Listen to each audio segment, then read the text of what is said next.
There are millions of acres of breathtaking beauty in our national parks. Places we go to find adventure, to find solitude, to connect with a world that feels ancient and wild.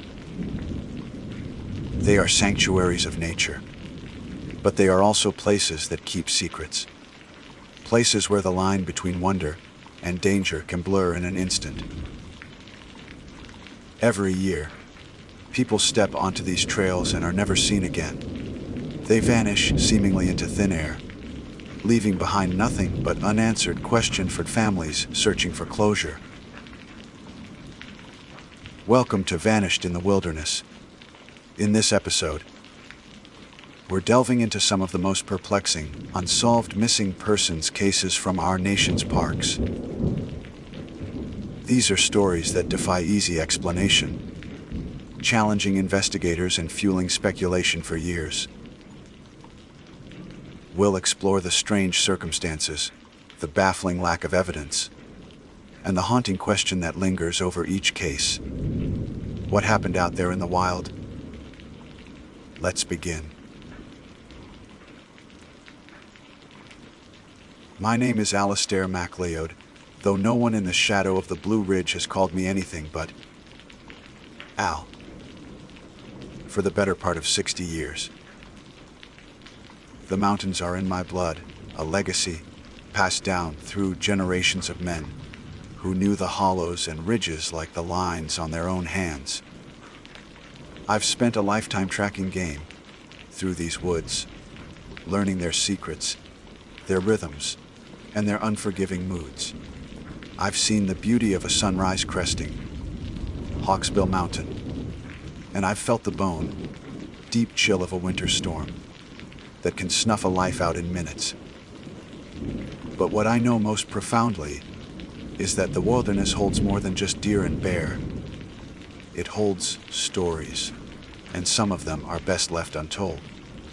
The fire crackled, a lone beacon of warmth against the encroaching cool of a late September evening in the Shenandoah. It spat embers into the vast, star-dusted Virginia night, each spark a fleeting life against an ocean of darkness.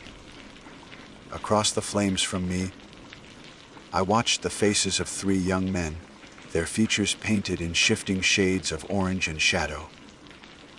They were city boys, mostly, down from Fairfax or Richmond for a weekend of pretending to be frontiersmen. Their faces were flushed with the bravado that only comes from cheap whiskey and the ignorance of youth.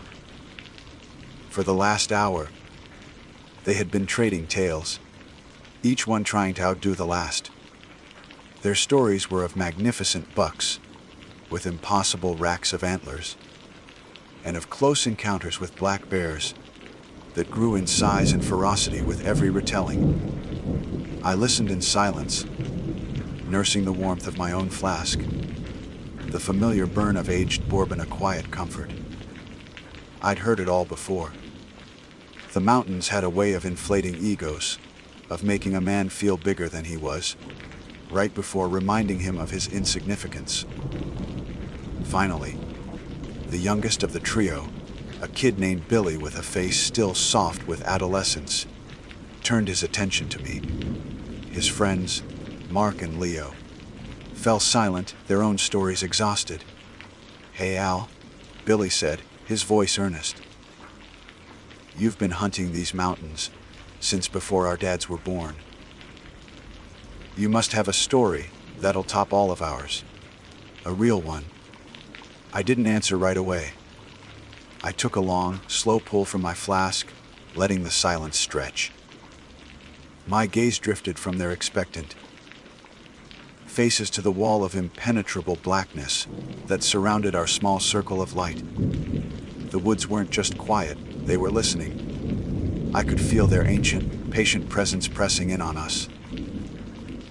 "I've got one," I said, my voice lower than I intended, rough as shale. "But it's not a story about something I hunted.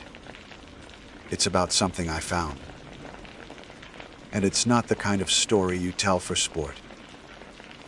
A different kind of quiet settled over the campfire then.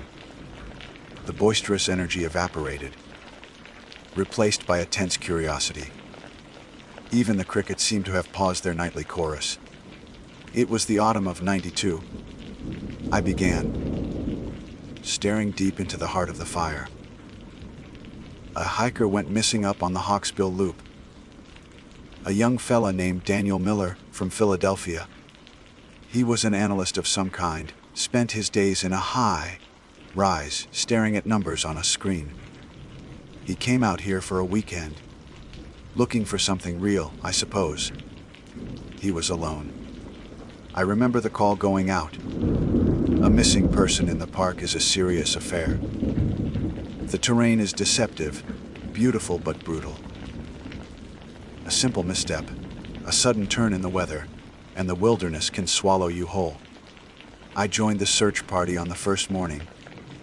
I was younger then, but I already knew the mountains better than most of the official search and rescue team. We were a mix of park rangers, state police, and local volunteers like myself. For 2 full days we found nothing. Not a footprint, not a dropped water bottle. Not a single sign that Daniel Miller had ever been there. We scoured the official trail, then fanned out, pushing through the dense undergrowth. The helicopters saw nothing but an unbroken canopy of fall colors. It was as if the man had simply vanished from the face of the earth. The dogs couldn't catch a scent. The mood grew grim, the hope of finding him alive dwindling with each passing hour. On the 3rd day, I broke off from the main group. I had a hunch, a feeling born from a lifetime of reading the land. There was a small, unmarked game trail that cut down towards a creek, a place most hikers would never see. It was thick with rhododendron, their waxy leaves forming a dense, dark tunnel. It was slow going, the branches whipping at my face. About a half-mile in, I saw it. His backpack. It was propped upright against the base of a massive, ancient oak tree, as if he had just set it down for a moment's rest. It was atop of the line pack, bright blue and clean. I approached it slowly, a cold knot tightening in my stomach. Everything about it felt wrong.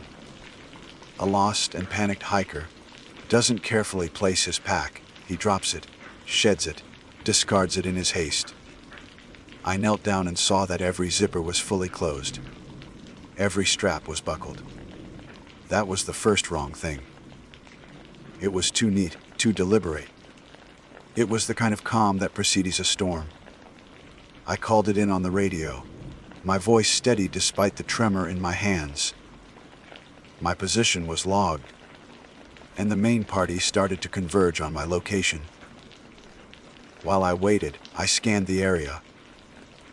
The ground was covered in a thick blanket of leaves, making tracks impossible to find. But something else caught my eye. About 20 yards further on, past the oak tree, was a large, flat slab of granite, swept clean by the wind. And on that rock were his boots. They were set perfectly side by side, parallel to each other, the toes pointing back towards the trail he'd never taken. They were expensive hiking boots, barely scuffed. The laces were still tied, looped in tight, perfect bows. That was the second wrong thing. A chill, entirely separate from the autumn air, crept up my spine. Animals don't do that. A man succumbing to hythermia might undress, a strange phenomenon they call paradoxical undressing. But they don't do it with such care. They don't arrange their belongings as if for inspection. This wasn't the work of a man losing his mind to the cold or to panic. This was something else entirely. It felt like a statement, a display. I looked at the young hunters around the fire.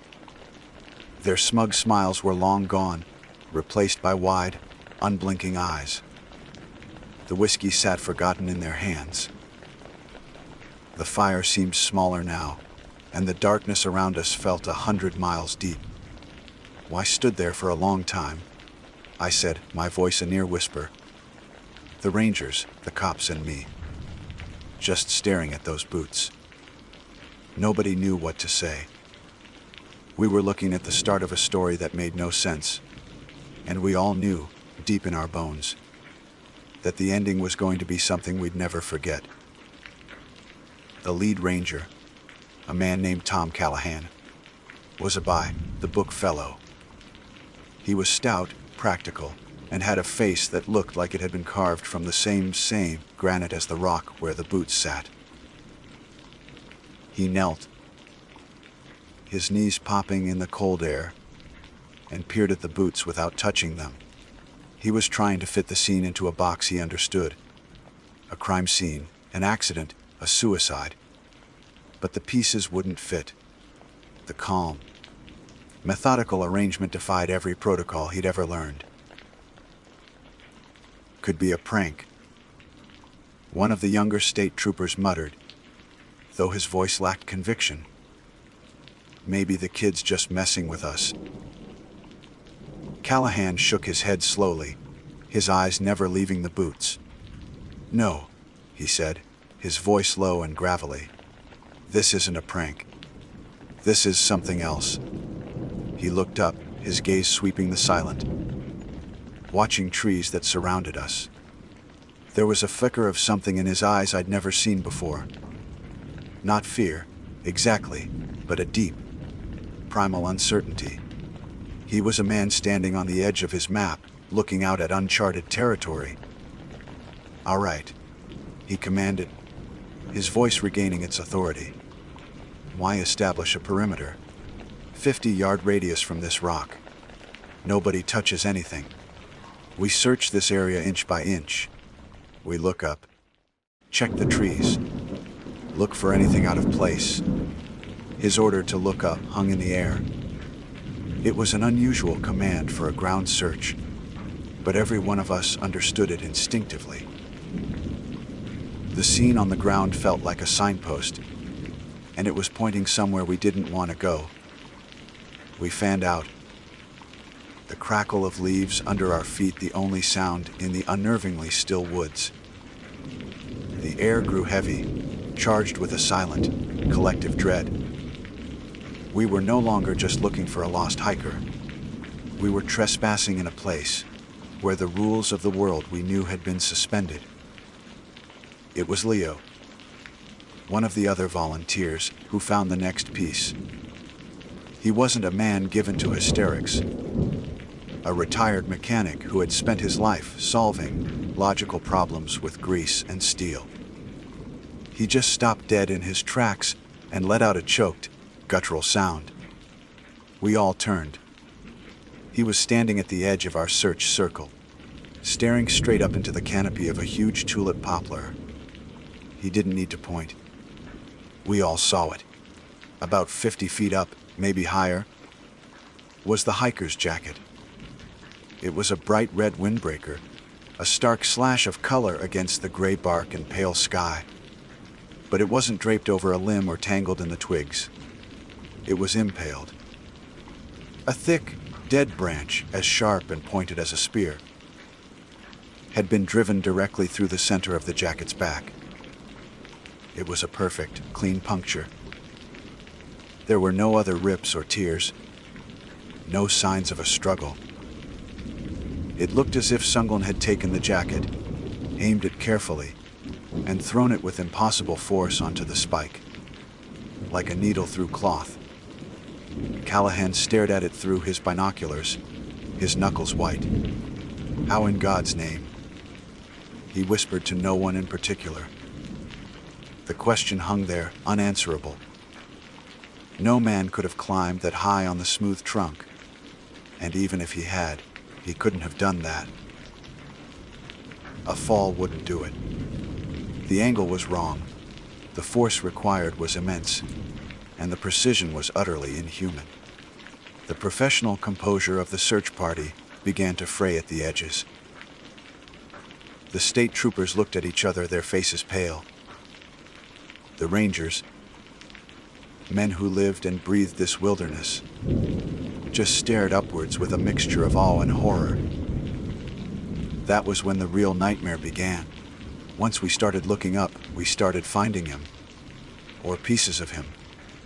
It wasn't a single, gruesome discovery. It was a slow, methodical violation, a trail of horrors laid out for us to follow. His wool hat was next, snagged on a branch in another tree, 20 feet away from the first.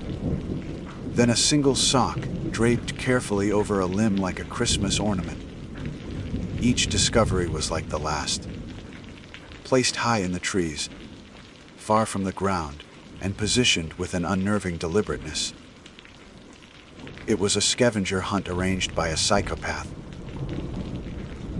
or by something that hunted with the intelligence of one.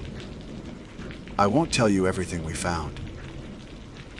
There are images from that day that are burned into my mind, things a man shouldn't have to see, let alone describe around a campfire. But it was the nature of the remains that was the most terrifying part. They were all like the jacket, sliced, cut. There were no ragged tears you'd expect from a bear or a mountain lion. A bear will maul. It will crush and rip. It is a creature of brute, messy force. This was not that. This was the work of something with tools, or with natural weapons that were just as precise. The cuts were clean, almost surgical, as if made by razors. The search devolved into a grim, upward-gazing procession of horror. Every few yards, another call would ring out, another man pointing a trembling finger towards the canopy. It felt like the forest itself had become a charnel house, decorated by a killer with a flair for the macabre. It was like some giant, monstrous butcher bird had been arranging its pantry, displaying its kill for all to see. The psychological toll was immense. We were being toyed with. The neatness of the backpack and the boots was a cold, calculated introduction to this gallery of horrors. The young hunters around the fire were statues now, their faces frozen in a mask of disbelief and terror. The woods around us were no longer just dark. They were filled with unseen things, with high branches and the possibility of what they might hold. You all know the old stories, I said, my voice dropping, my eyes scanning the canopy above our own small fire. The ones the old-timers whisper about when the nights get long. My granddaddy used to tell them. Stories about the snallygaster. I let the name settle into the silence. It was a name from the periphery of folklore, a creature too strange for most ghost stories. They say it's part reptile, part bird. Big as a horse, with a beak of polished steel and teeth like razors. They say it swoops down from the sky on silent wings, so you never hear it coming. They say it's smart, that it likes to play with its food before it takes it back to its nest. I took another pull from my flask, the bourbon doing nothing to warm the ice in my gut. The official report, the one that went into the file, concluded that Daniel Miller was killed and dismembered by a black bear.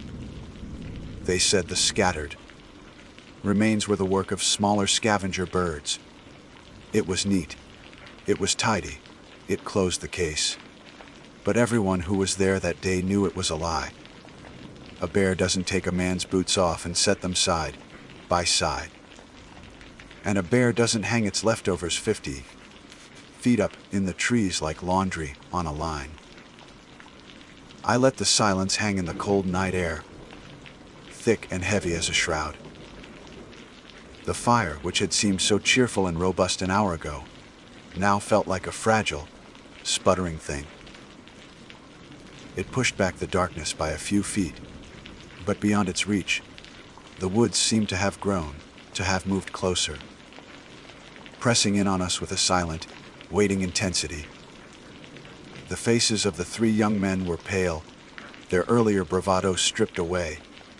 leaving only a raw, boyish fear. Their eyes were wide, darting nervously from my face to the dark, skeletal shapes of the branches clawing at the night sky above us. We never found all of him, I continued, my voice a low rumble that was nearly swallowed by the immense quiet. There were parts missing that were never recovered. The official search was called off after the 4th day. Callahan filed his report, the state police closed their case, and Daniel Miller became another statistic, a cautionary tale for city folks who wander off the beaten path. But those of us who were there, we knew. We carried the truth of it home with us, a cold, heavy stone in our guts. I remember the last day of the search. A kind of madness had set in. Grown men, seasoned woodsmen, and cops were walking with their heads tilted back, stumbling over roots and rocks because they couldn't stop scanning the canopy. Every rustle of leaves, every shadow that moved, sent a jolt of adrenaline through the group. We weren't just searching for a body anymore. We were watching the sky, expecting something to descend. The forest had transformed from a familiar landscape into a place of alien menace. It felt like we were being watched by an intelligence that was ancient, patient, and utterly contemptuous of us. Tom Callahan, the ranger, was never the same. He put in for a transfer a few months later. I heard he ended up at a park out in the flatlands of the Midwest, somewhere with no mountains and a sky that was wide and empty. Leo, the mechanic, sold his tools and took up fishing. He told me once, years later, that he couldn't stand to be under anything anymore. Not the hood of a car, not even a roof. He needed to see what was above him at all times. The experience had broken something deep inside them, had rearranged their understanding of the world in a way that could never be fixed. The real horror of it wasn't just what we found, I said, looking each of the young men in the eye. It was the thought behind it. The cold, calculating intelligence. This wasn't a hungry animal. A hungry animal eats. It doesn't curate. It doesn't create a museum of terror for those who come looking. This was a display of power. It was a message, written in a language of butchery and desecration, telling us that we were not at the top of the food chain here. That we were trespassers in a kingdom that did not belong to us. I paused, letting them absorb the weight of it. The wind whispered through the pines, a sound that now seemed less like nature and more like a mocking sigh.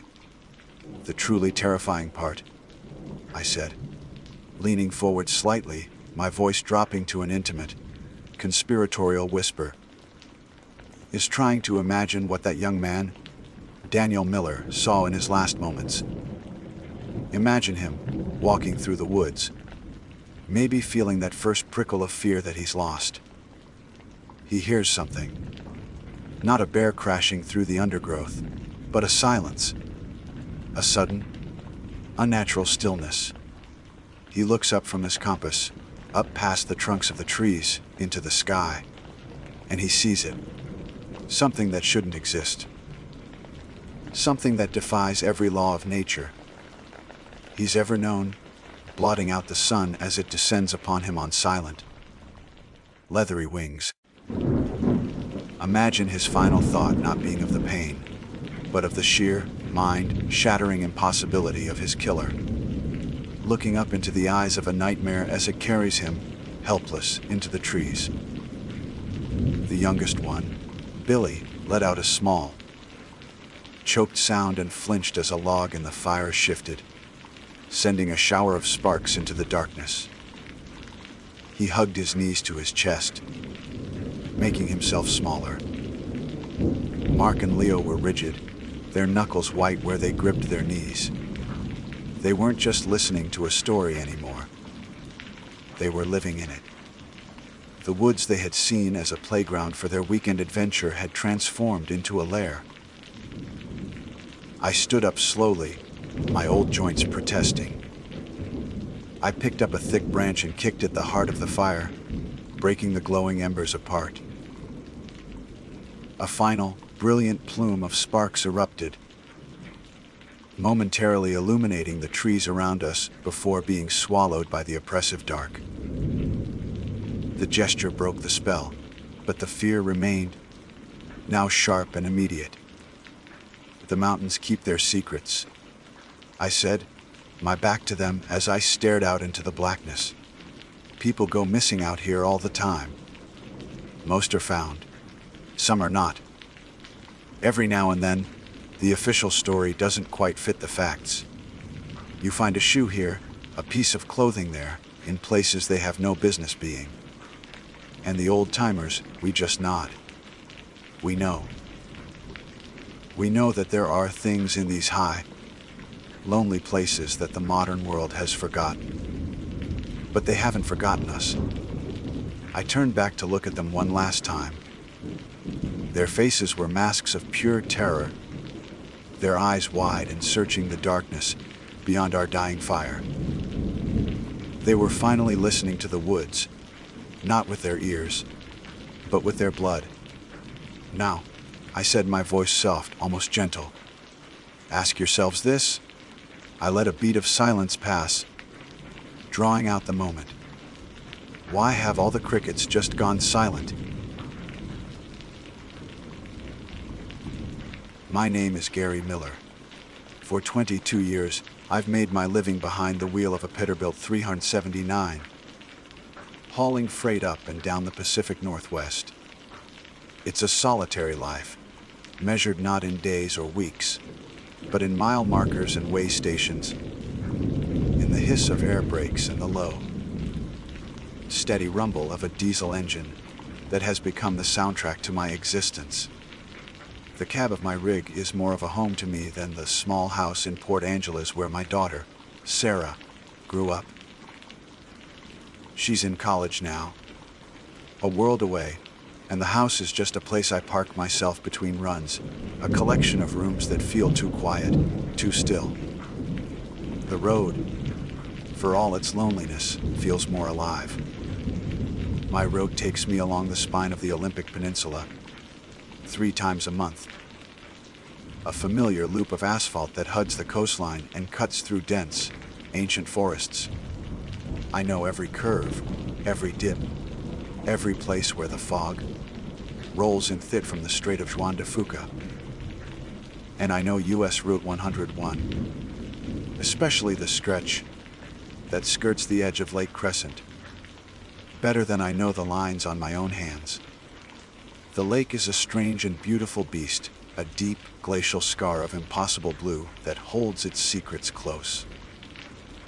Locals have stories about it, whispers of its unnatural depth, and the fact that it's cold, clear water preserves things. They say the lake was born in a great, violent battle between warring spirits, and as a result, it never gives up its dead. I'd always dismissed it as campfire talk, the kind of folklore that clings to places of profound natural beauty and isolation. On the night in question, the folklore felt a little too close for comfort. It was late, pushing 2 a.m., and a relentless autumn rain was lashing against my windshield. The wipers fought a losing battle, smearing the water back and forth in a hypnotic rhythm that did little to improve visibility. The world outside my cab was a churning vortex of black and gray, the towering pines reduced to menacing silhouettes against the storm. Racked sky. The only light came from my own headlights, cutting a fragile tunnel through the oppressive darkness. This was the part of the drive I usually enjoyed, the deep solitude of the night, where it felt like I was the only soul left on earth. But tonight, the solitude felt different. It was heavier, charged with a strange melancholy that seemed to rise from the rain-soaked asphalt itself. I had just passed the turnoff for the Lake Crescent Lodge, its welcoming lights long since extinguished for the night when I saw her. She was a flicker of movement at the edge of my headlight beams, a pale shape against the dark wall of the forest. My first thought was that it was a deer, poised to bolt across the road. I eased my foot off the accelerator, my hand moving instinctively to the air horn, but as I drew closer, the shape resolved itself. It wasn't a deer. It was a woman. She was just standing there, on the narrow shoulder between the road and the guardrail, the rain plastering her hair to her face and soaking the thin dress she wore. She had no coat, no umbrella, nothing to shield her from the deluge. She wasn't trying to flag me down. She wasn't holding out a thumb. She was simply standing there, motionless, staring out towards the black, churning surface of the lake. Every instinct, every rule of the road screamed at me to keep going. A woman alone on this stretch of highway at 2 in the morning in a storm. It was a recipe for trouble. My mind cycled through the grim possibilities. A breakdown, a domestic dispute, a trap. Truckers are targets, and a good Samaritan is often just another name for a victim. I tightened my grip on the steering wheel, my jaw set. Keep driving, Gary. Mind your own business. But I couldn't. I slowed the rig, the engine's roar dropping to a low grumble. Through the rain-streaked window, I saw her profile. The set of her shoulders, the way her head was bowed slightly. She looked lost. Not just physically lost, but lost in a way that seemed to go bone deep. A profound wave of pity washed over me, extinguishing my caution. She reminded me of Sarah, not in her appearance, but in her vulnerability. What if that were my daughter, stranded and alone in the dark? The thought was a physical blow. I couldn't live with myself if I just left her there. With a sigh of resignation, I pulled the massive truck onto the shoulder, the tires crunching on the wet gravel. I flicked on my hazard lights, their rhythmic amber flashes painting the scene in an eerie, pulsing glow. As I brought the rig to a complete stop, I watched her in my side mirror. She didn't move until the passenger door swung open with a pneumatic hiss. Then, slowly, she turned, her movements stiff as if she were moving through water. She climbed into the cab, bringing the scent of rain and damp earth with her. She was shivering, a fine, uncontrollable tremor that shook her entire frame. Water dripped from the hem of her simple, almost old-fashioned dress, pooling on the rubber floor mat. I reached over and cranked up the heat, the fans blasting a torrent of warm air into the cab. "Thank you," she whispered. Her voice was soft, barely audible over the storm and the idling engine. "No problem," I said, trying to sound casual, friendly. "Nasty night to be out." She didn't respond, just huddled in the seat, wrapping her arms around herself. I got a better look at her now. She was younger than I first thought, maybe in her late 20s. Her face was pale, her features delicate, but it was her eyes that held me. They were large and dark, and filled with a sadness, so immense it felt like a physical weight, in the small space of the cab. "Where you headed?" I asked, pulling the truck back onto the highway.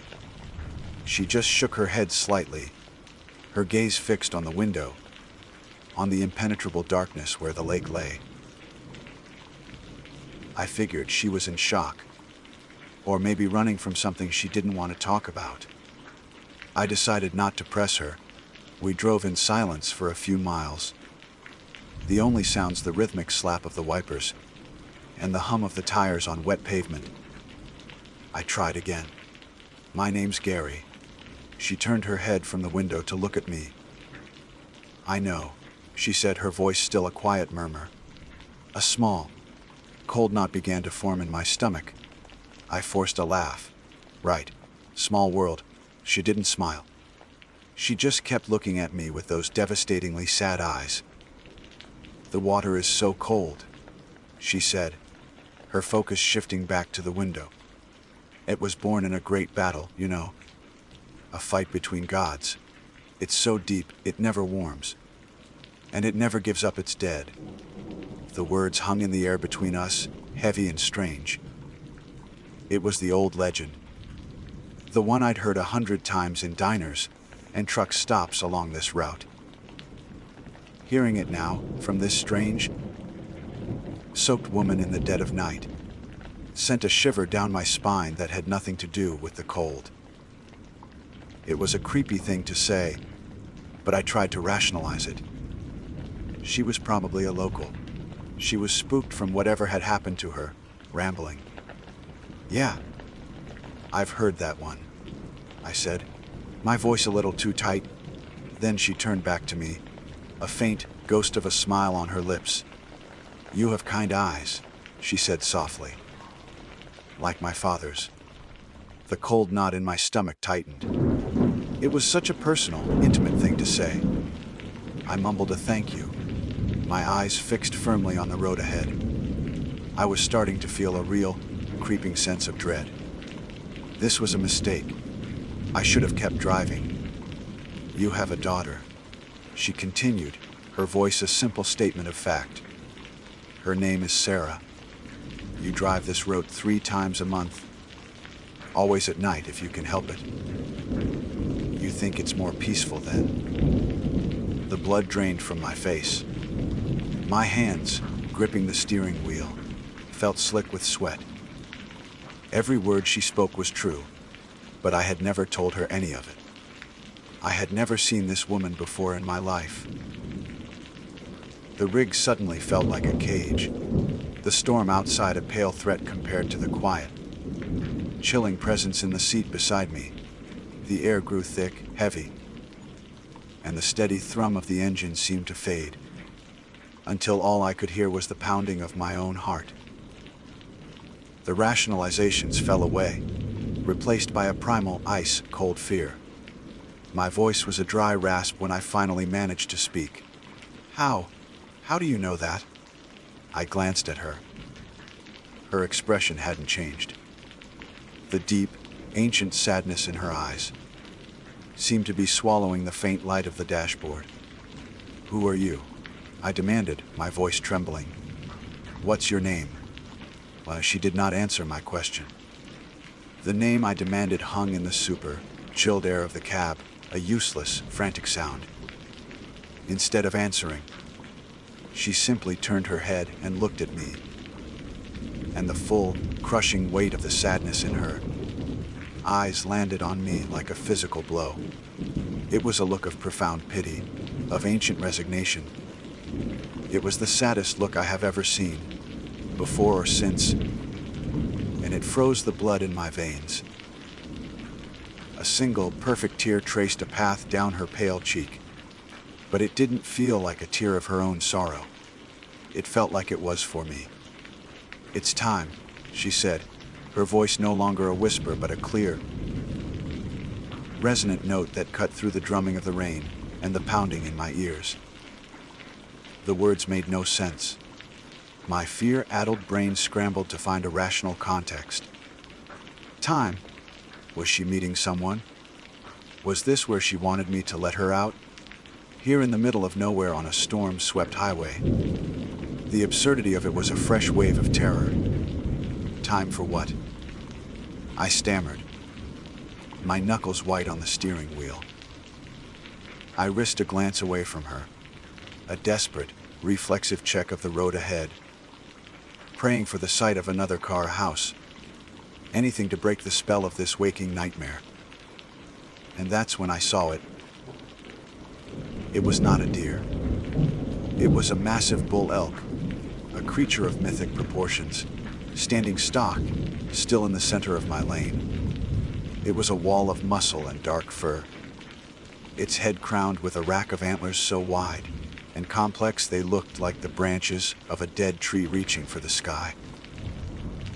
Its eyes, catching the glare of my headlights, burned with a cold, intelligent fire.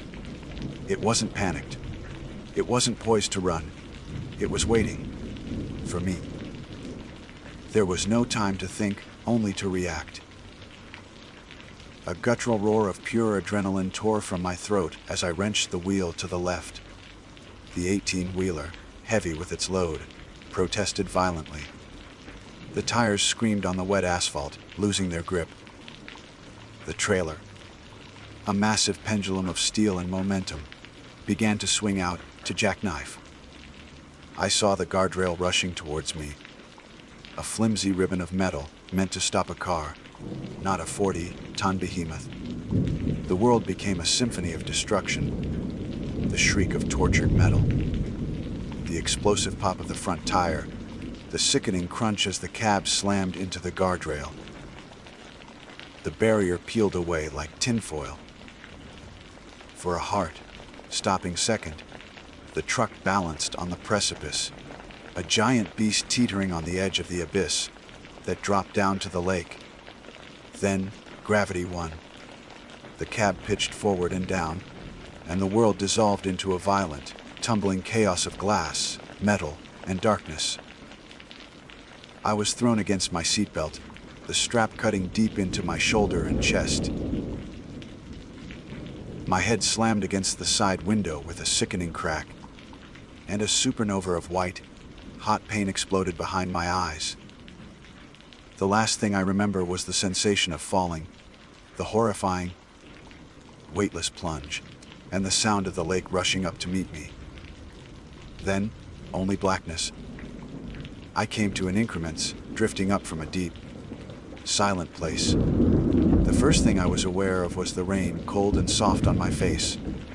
Then came the pain, a chorus of agony from every part of my body.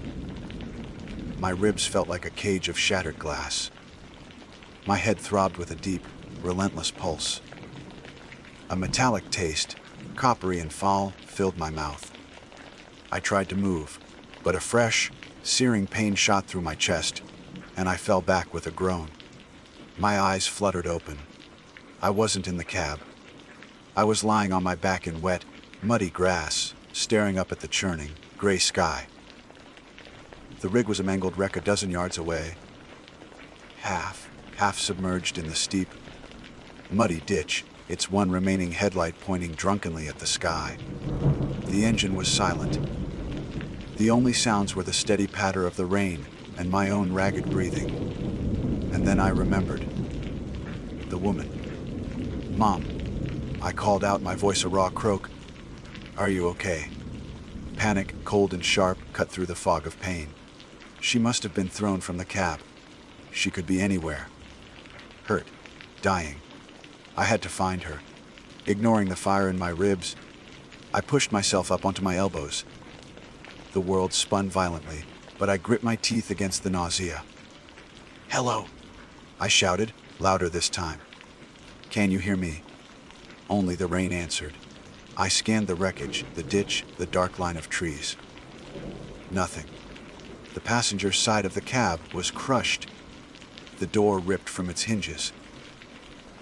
The seat where she had sat just moments before was now an empty, mangled space. There was no sign of her. No coat, no dress, no body. It was as if she had simply vanished into the air. "No," I whispered, shaking my head, which was a terrible mistake. No, she was real. She was just here. The scent of rain and damp earth she brought into the cab, the pool of water on the floor mat, the devastating sadness in her eyes. It was real. All of it. That's when the first flashing lights appeared, red and blue, painting the dark trees in frantic, strobing colors. The sound of sirens grew, cutting through the night. A paramedic was the first to reach me, his face a mask of professional calm. He was asking me questions. My name. If I knew what day it was. "There was a woman?" I gasped, grabbing his arm. "In the truck with me." We have to find her. She might be hurt. The paramedic shone a light in my eyes, then down at my chest. Sir, you were the only person in the vehicle when we arrived, he said, his voice gentle but firm. Let's just focus on you right now, okay? No. You don't understand, I insisted, my voice rising with a frantic edge. She was there! She was sitting right next to me! We have to look for her. They loaded me onto a backboard, the straps tight across my chest and forehead. More faces appeared above me. A state trooper, more paramedics. To each of them, I told the same story. There was a woman, a hitchhiker. We crashed. She's missing. And from each of them, I got the same look. A mixture of pity and professional skepticism. The look you give a man with a serious head injury who is talking nonsense. As they carried me towards the ambulance, I twisted my head, still searching. My eyes fell on the other side of the highway, across the road from my wrecked rig. And there, standing just beyond the intact guardrail, was the elk. It hadn't moved. It was just watching the scene, its massive form a dark statue in the rain, its eyes reflecting the flashing emergency lights. It wasn't the cause of the accident. It was a spectator. A bone, deep chill that had nothing to do with the cold rain settled over me. The woman in my cab. She wasn't warning me about the elk. She was something else entirely. The memory surfaced in the back of the ambulance. A fragment of something I'd read years ago in a local paper. A story about the lake's strange history. A young woman, a waitress from the lodge, had disappeared back in the 1940s. Her car had gone into the lake along this very same stretch of road. They never found the car, but her body washed ashore weeks later, perfectly preserved by the icy water. Her name was Hallie. Hallie, I whispered, the name a ghost on my lips. The paramedic looked at me, concerned. Did you say something, Gary?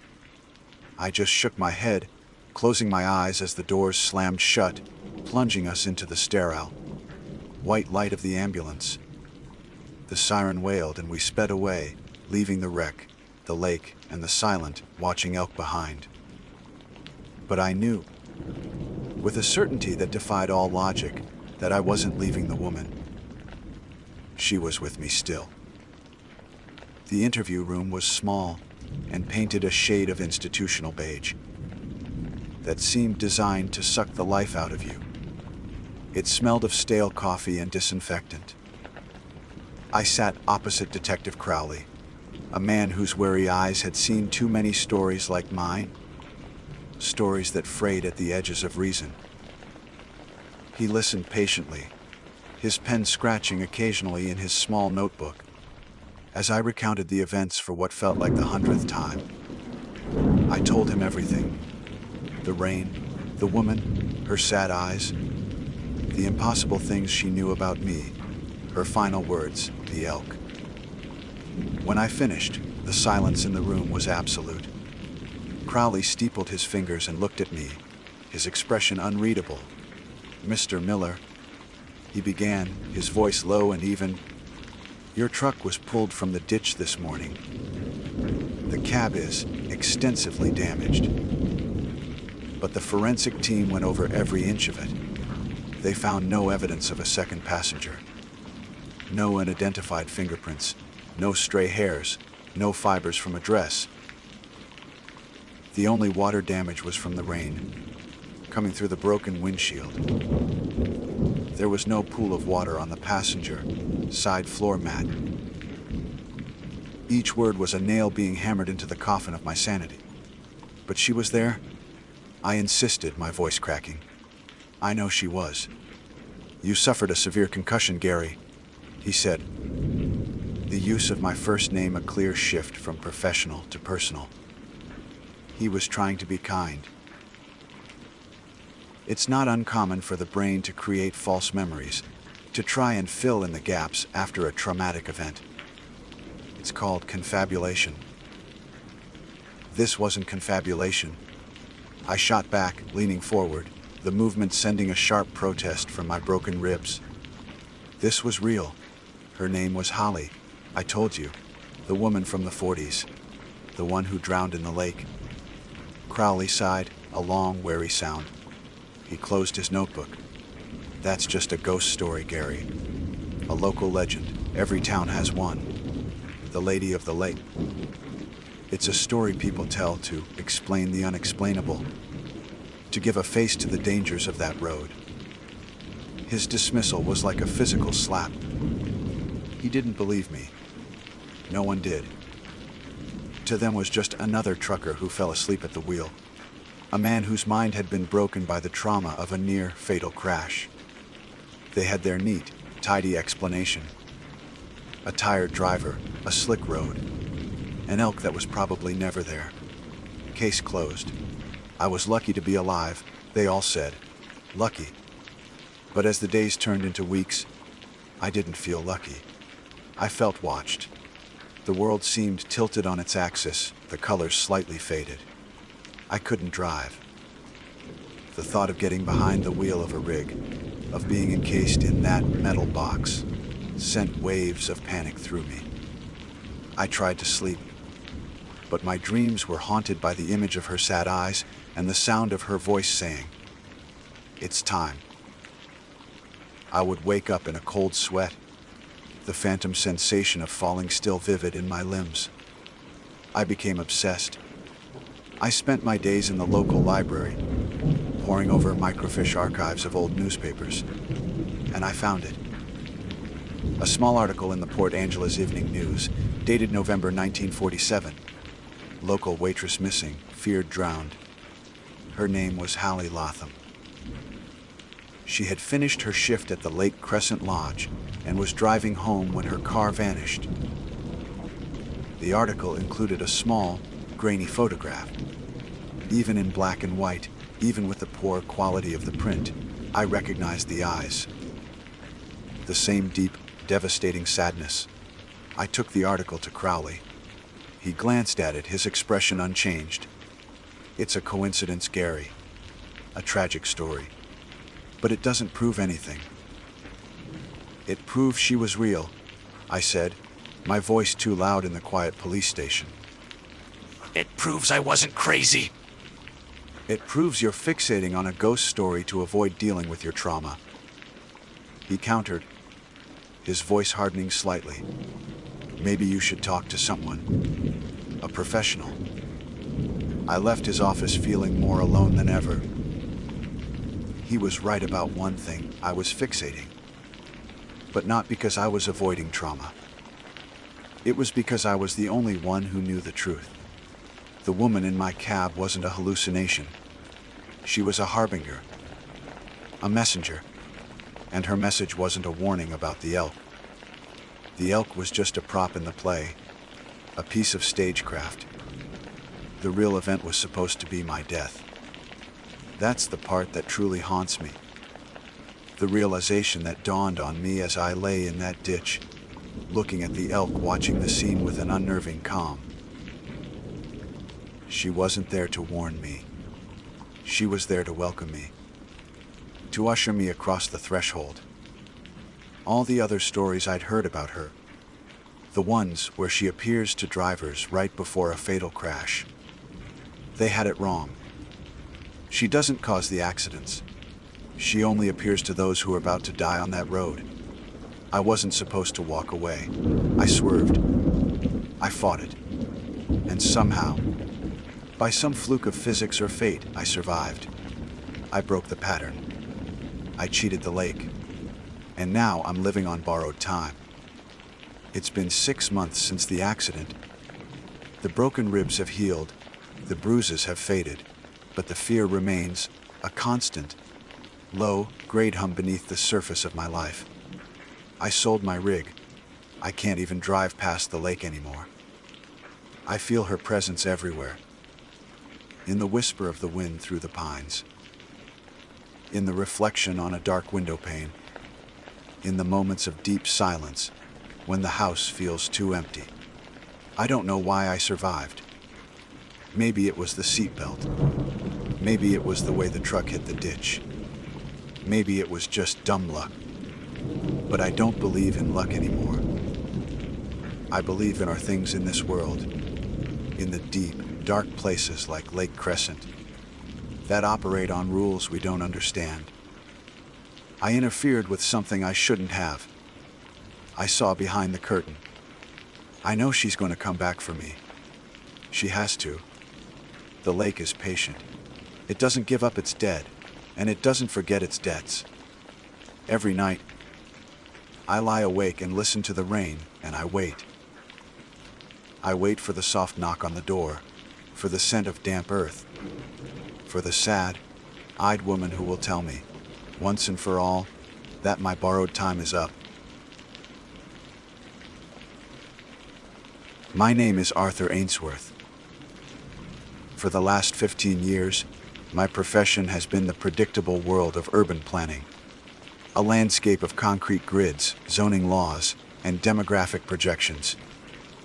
But my passion, my true calling, has always been the opposite. The ungridded, the unzoned, the places where the only projections are the shadows of ancient trees. I am an amateur cartographer, a devotee of the blank spaces on the map. While others seek the thrill of conquering peaks or rafting wild rivers, I seek the quiet satisfaction of walking a line that has never been formally drawn, of understanding a small piece of the world that has, until now, resisted documentation. This trip was to be my masterpiece, a 3-week solo expedition into the deepest, least explored quadrant of Olympic National Park. My goal was to chart a small, unnamed river system that existed on satellite imagery, but was absent from any official park or geological survey maps. I had spent months preparing. My pack was a testament to meticulous planning, each item chosen for its utility and weight. I had topographic maps, a high-precision GPS, a personal locator beacon, and enough dehydrated food to last a month if necessary.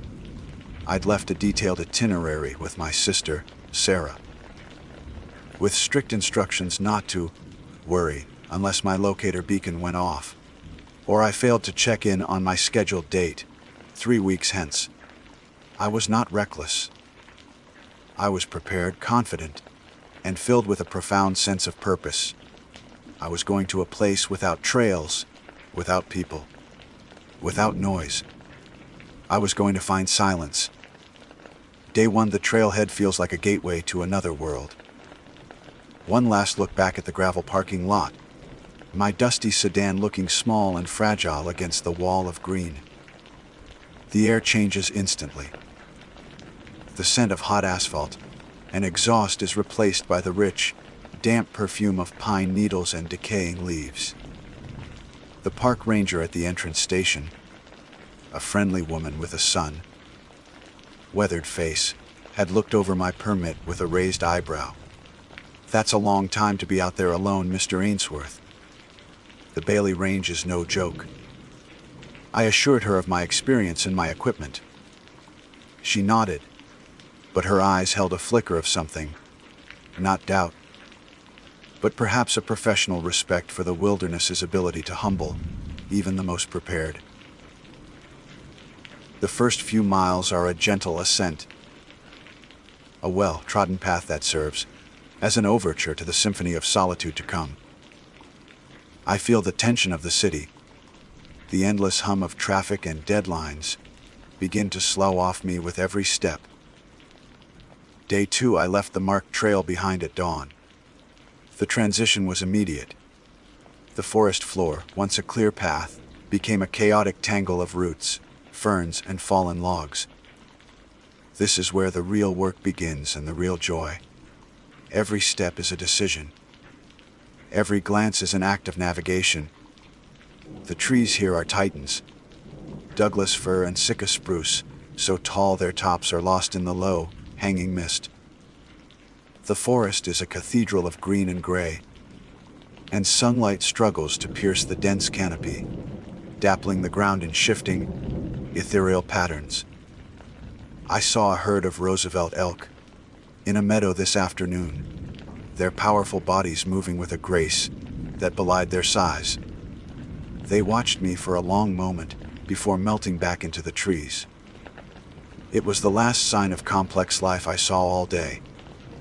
The silence is profound, a physical presence that presses in on you, broken only by the whisper of wind in the high branches and the frantic chirping of a winter wren. This is it.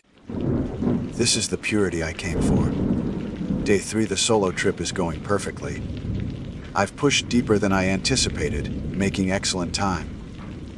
I haven't seen another soul in 2 days, not even a footprint that wasn't my own. The forest is so dense here, it feels like the world has been swallowed by green and gray.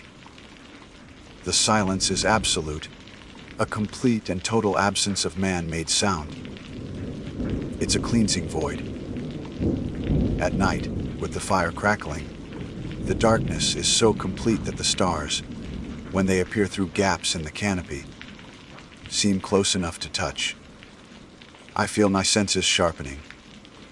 My hearing picks up the faintest rustle in the undergrowth. My eyes discern a dozen shades of green I would have been blind to a week ago. This is what I came for. To be reduced to the essential. To be just another creature moving through this ancient landscape. Day 4, the silence is gone. I started hearing it this morning, just as the first light was turning the mist from black to gray. A sound alien and intrusive. Thwack, thwack, thwack. An axe hitting a tree. It's a steady, metronomic rhythm. Not the frenzied chopping of someone clearing a campsite, but the patient, tireless work of a lumberjack. My first reaction was a sharp pang of disappointment. After all this effort to find true solitude, to be the only human presence for miles, it seemed I had a neighbor. The sound seems to be coming from just over the next ridge, perhaps a mile or so to the north. I guess I'm not as alone as I thought. The sound has not stopped. It's been going all day from sunrise until now, as dusk settles and I prepare my meal. The same steady, unchanging rhythm. Thwack, thwack, thwack. It never falters, never pauses for a rest. It's a machine, like cadence, that is beginning to feel less like human activity and more like a natural, yet unsettling, feature of the landscape, like a stone heart beating deep within the woods. I will push further south tomorrow. I came here for silence, and I intend to find it again. Day 5, this is getting weird. I broke camp at first light, driven by a singular purpose to leave the incessant chopping behind. I hiked hard and fast, pushing south, away from the rhythmic intrusion. The terrain was unforgiving, a series of steep, muddy slopes thick with salmonberry, bushes whose thorns snagged at my clothes. For hours, there was only the sound of my own labored breathing, the squelch of my boots in the damp earth, and the frantic beating of my own heart.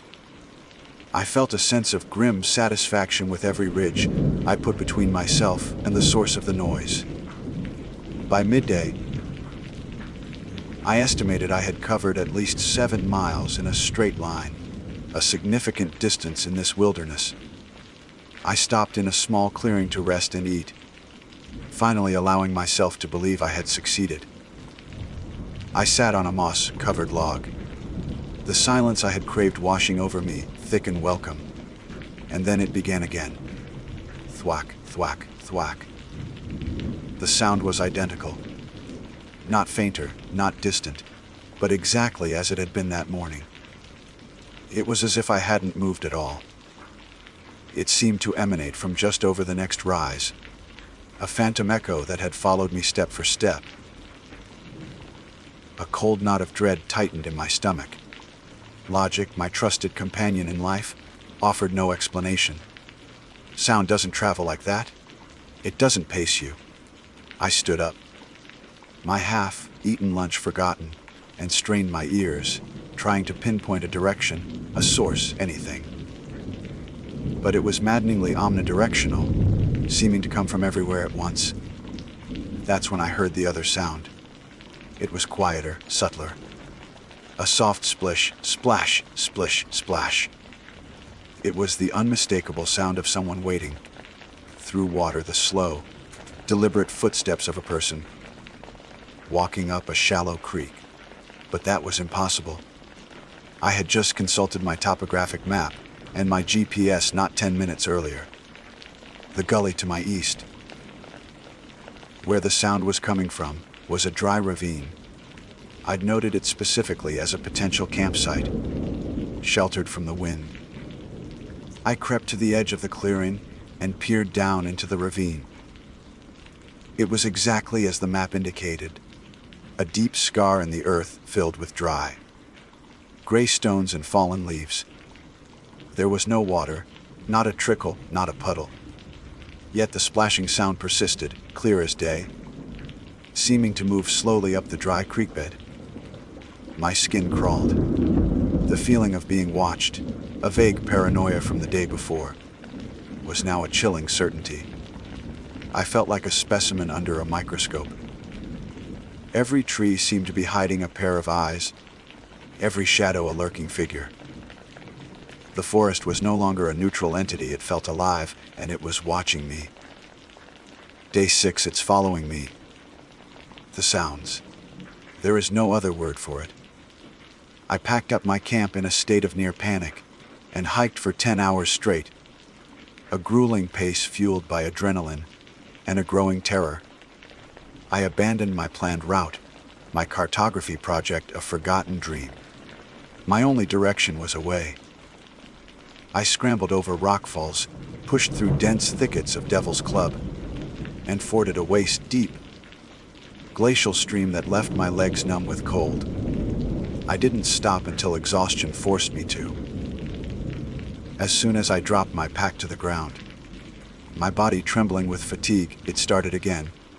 Thwack, thwack, thwack. And the splashing. It was as if my stopping was the cue for the performance to begin. I'm not imagining it. My mind is clear, perhaps too clear. I am a rational man, a man of maps and data, and the data before me is impossible. I found something on the trail this afternoon, or what passed for a trail. It was an old game path, barely visible, that I had stumbled upon. And there, half buried in the damp soil, was a trail marker. It was one of the small, blue plastic diamonds the Park Service uses to mark official routes. Its presence here was baffling enough. This area was miles from any designated trail. But it was the way it was positioned that stopped my heart. It had been deliberately pried from a tree. The fresh, pale wound in the bark of a nearby hemlock was clearly visible, and jammed into the dirt, pointing back the way I had come. Pointing the wrong way. For a man like me, a cartographer, this was a profound violation. A map, a marker, a compass, these are sacred tools, instruments of truth in a chaotic world. To see a marker twisted into a lie felt like a personal affront, a deliberate act of psychological warfare. This wasn't the work of an animal. It wasn't a coincidence. It was an intelligent, malicious act designed to disorient, to mislead. It was a message: you think you know the way. You know nothing. You are lost. I stared at that blue diamond for a long time, the rain starting to fall, mingling with the cold sweat on my brow. I was no longer just being watched. I was being toyed with. Day 7, I'm scared. Truly deeply scared, in a way I have never known. I woke up this morning to a cold, gray dawn, the inside of my tent slick with condensation. A primal sense of wrongness had pulled me from a shallow, restless sleep. I did a quick inventory of my pack, a nervous habit. It was then I discovered it was gone. My spare fuel canister. It was a 20-ounce MSR bottle full of white gas, essential for my stove in this damp climate. It had been in the side pocket of my pack, which I had used as a pillow. It was right next to my head all night. I didn't hear a thing.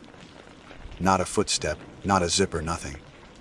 In its place, sitting perfectly centered on the patch of ground where the bottle had been, was a single wood chip. It was unlike any wood chip I had ever seen.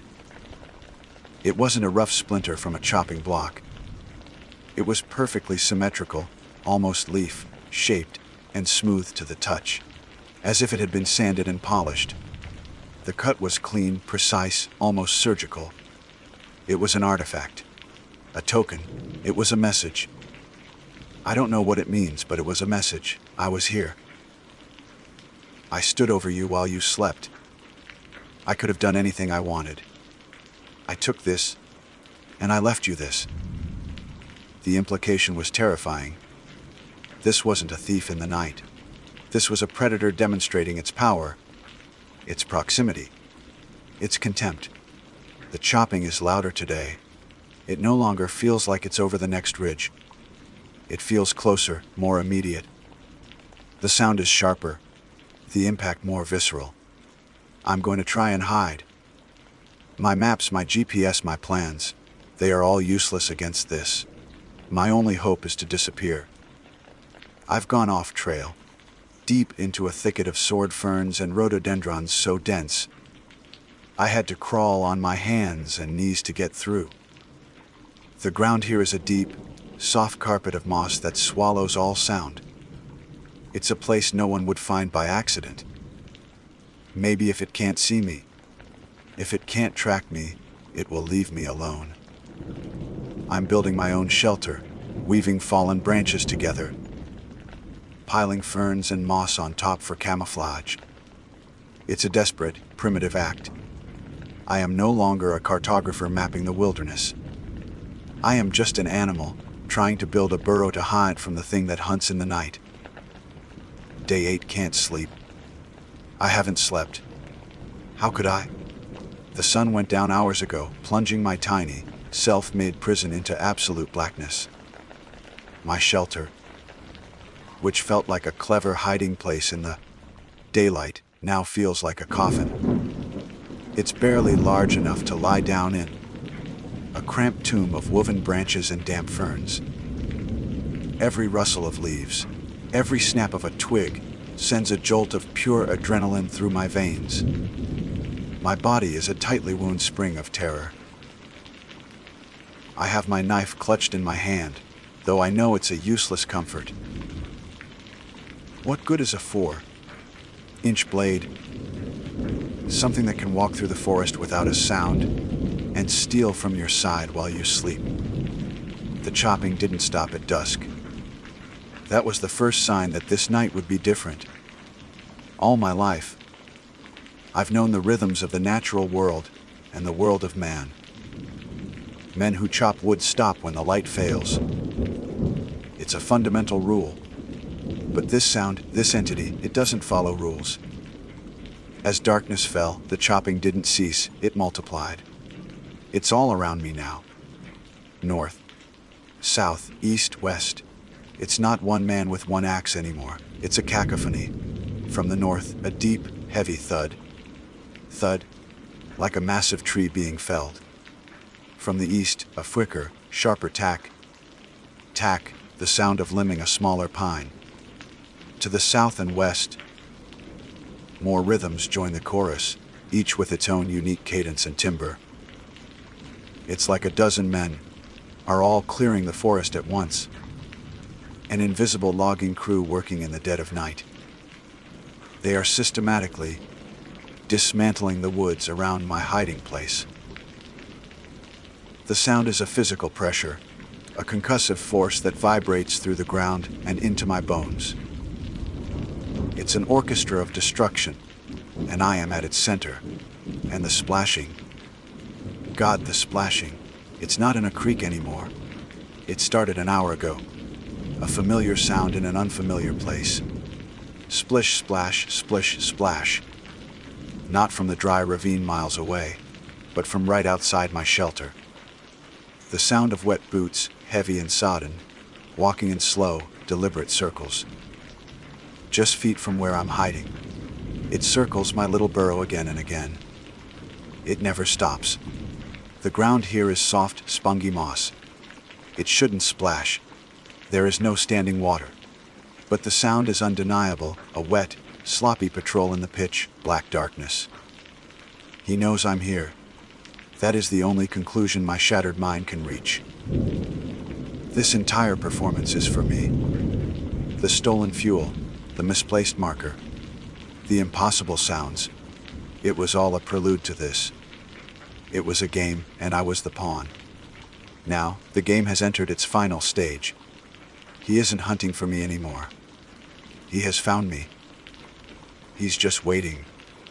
He's letting me steep in my own terror, letting the sounds break me down. He's waiting for me to scream, or to run, or to simply go mad. He's waiting for me to come out of my house, so he can welcome his new neighbor. The final page is torn here. The bottom half of the page is missing. The remaining paper is heavily stained with what appears to be dirt and dark, or organic matter, rendering any further writing illegible. Concluding note from Park Services: the Journal of Arthur Ainsworth ends here. An extensive search and rescue operation were launched covering a 50-square-mile radius from the location of the shelter. No trace of Mr. Ainsworth was ever found. The shelter itself was documented and then dismantled. Investigators noted an unusual number of freshly cut trees and branches in the immediate vicinity, far more than would be necessary for the construction of the small shelter. No footprints, other than Mr. Ainsworth's own around the site, could be identified. The case remains open, another unresolved entry in the long, quiet history of those who have vanished into the vast, silent wilderness of the nation's parks. My name is Dawn. I was Eric's climbing partner. I am providing this statement because the search and rescue coordinator, a man with a weathered face and eyes that have seen too much, insists that my official report lacks a logical, sequential explanation for the subject's disappearance. He's right.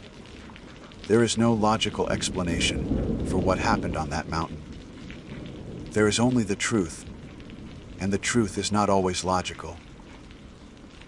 To understand what happened up there, in the heart of the storm on Mount Rainier, you first need to understand Eric. Not just the man you've read about in the papers. The loving husband, the doting new father, the successful architect. You need to understand Eric the climber. He wasn't a weekend warrior or a thrill seeker ticking off summits from a list.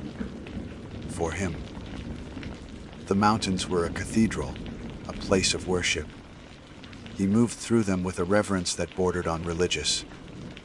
Where others saw rock and ice, Eric saw a living entity, something with a pulse and a personality. He'd often say that every mountain had its own voice, and you had to be quiet enough to hear it. At the time, I thought it was just poetry, his way of expressing a deep passion. Now I'm not so sure.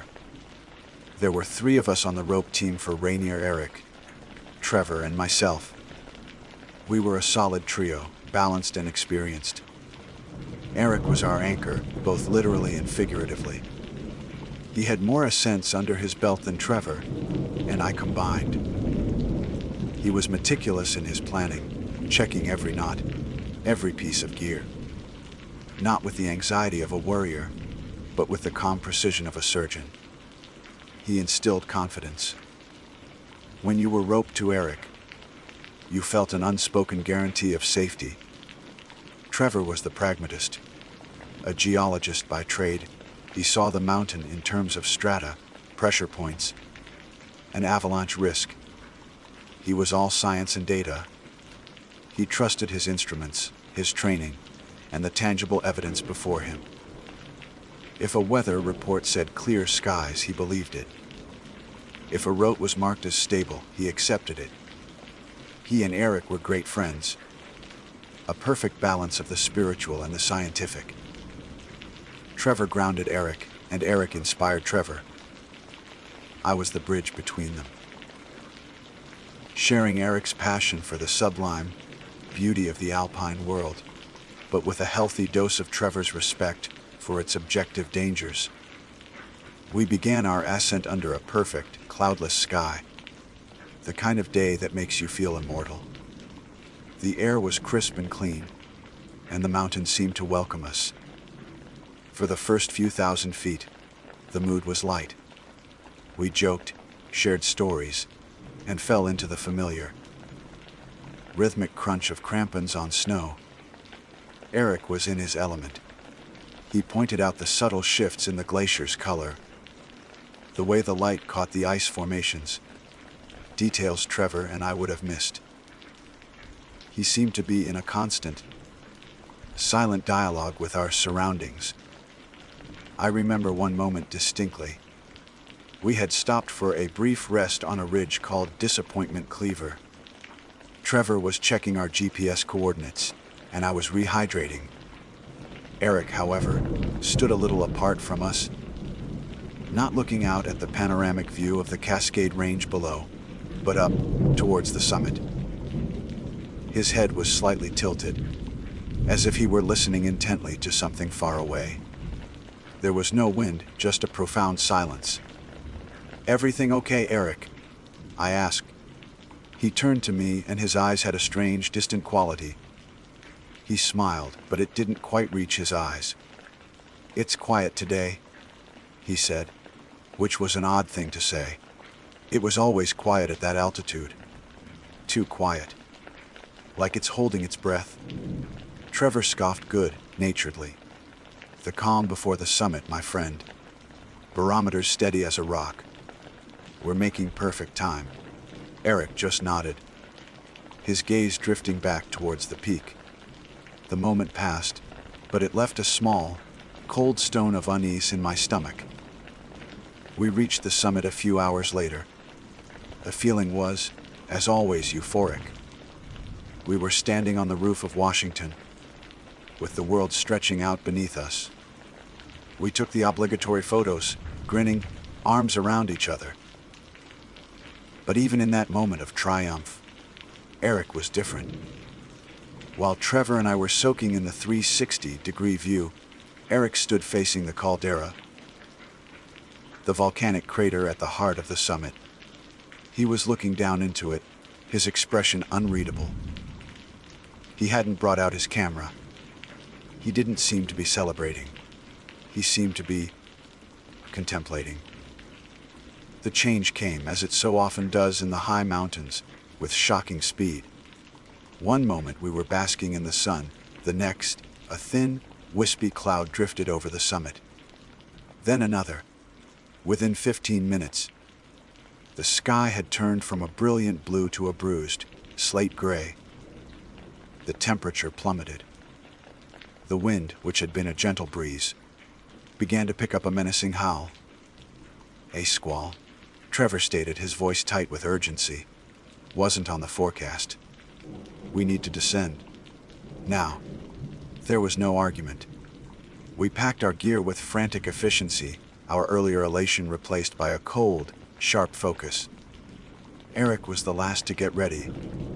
He moved with a strange lack of urgency, his motions fluid and deliberate, as if the encroaching storm was an expected guest.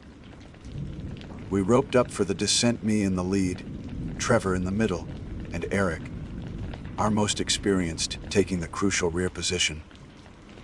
The world had vanished. The whiteout was absolute, a blinding, disorienting void. Visibility dropped to less than 10 feet. The wind was a physical force, shoving and pulling at us, screaming in our ears. The snow was no longer falling. It was a horizontal blizzard, stinging any exposed skin like 1,000 tiny needles. We were no longer on a mountain. We were inside a cloud, an island of 3 souls adrift in a sea of white chaos. Our progress was painstakingly slow. We moved by feel, trusting the rope, trusting the person ahead and behind. My entire universe shrank to the few feet of rope in front of me and the faint outline of Trevor behind. The roar of the wind was deafening, a constant, overwhelming wall of sound.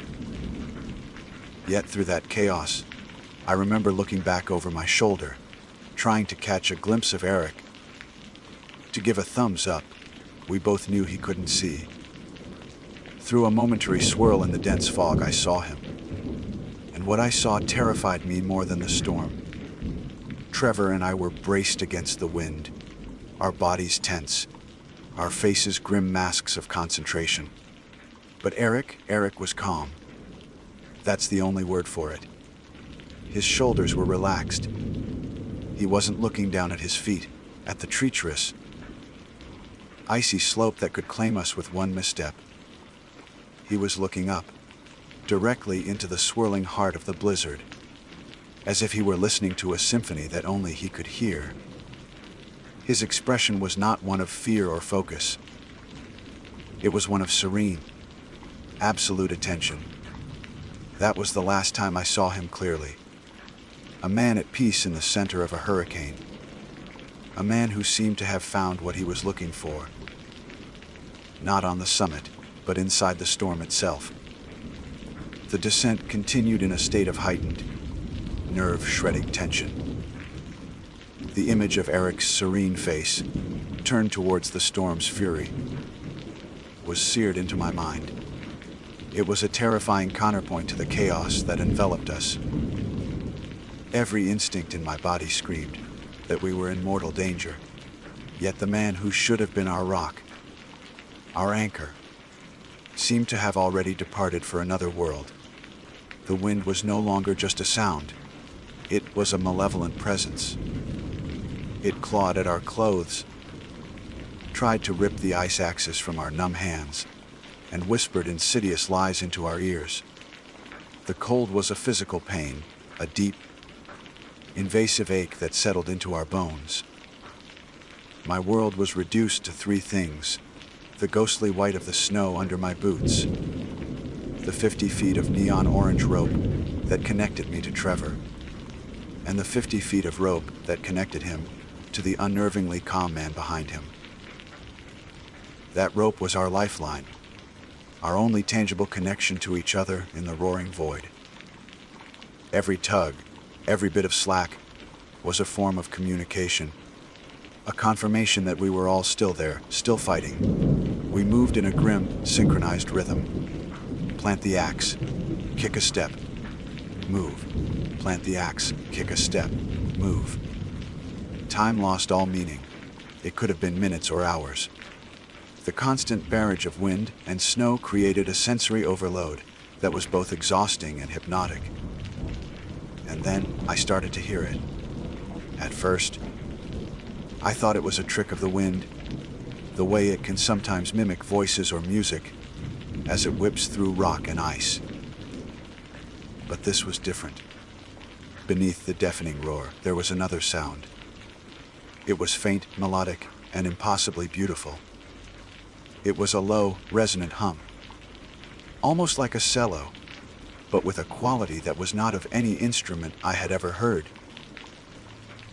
It seemed to come from everywhere and nowhere at once, vibrating through the soles of my boots, through the handle of my ice axe. "Trevor!"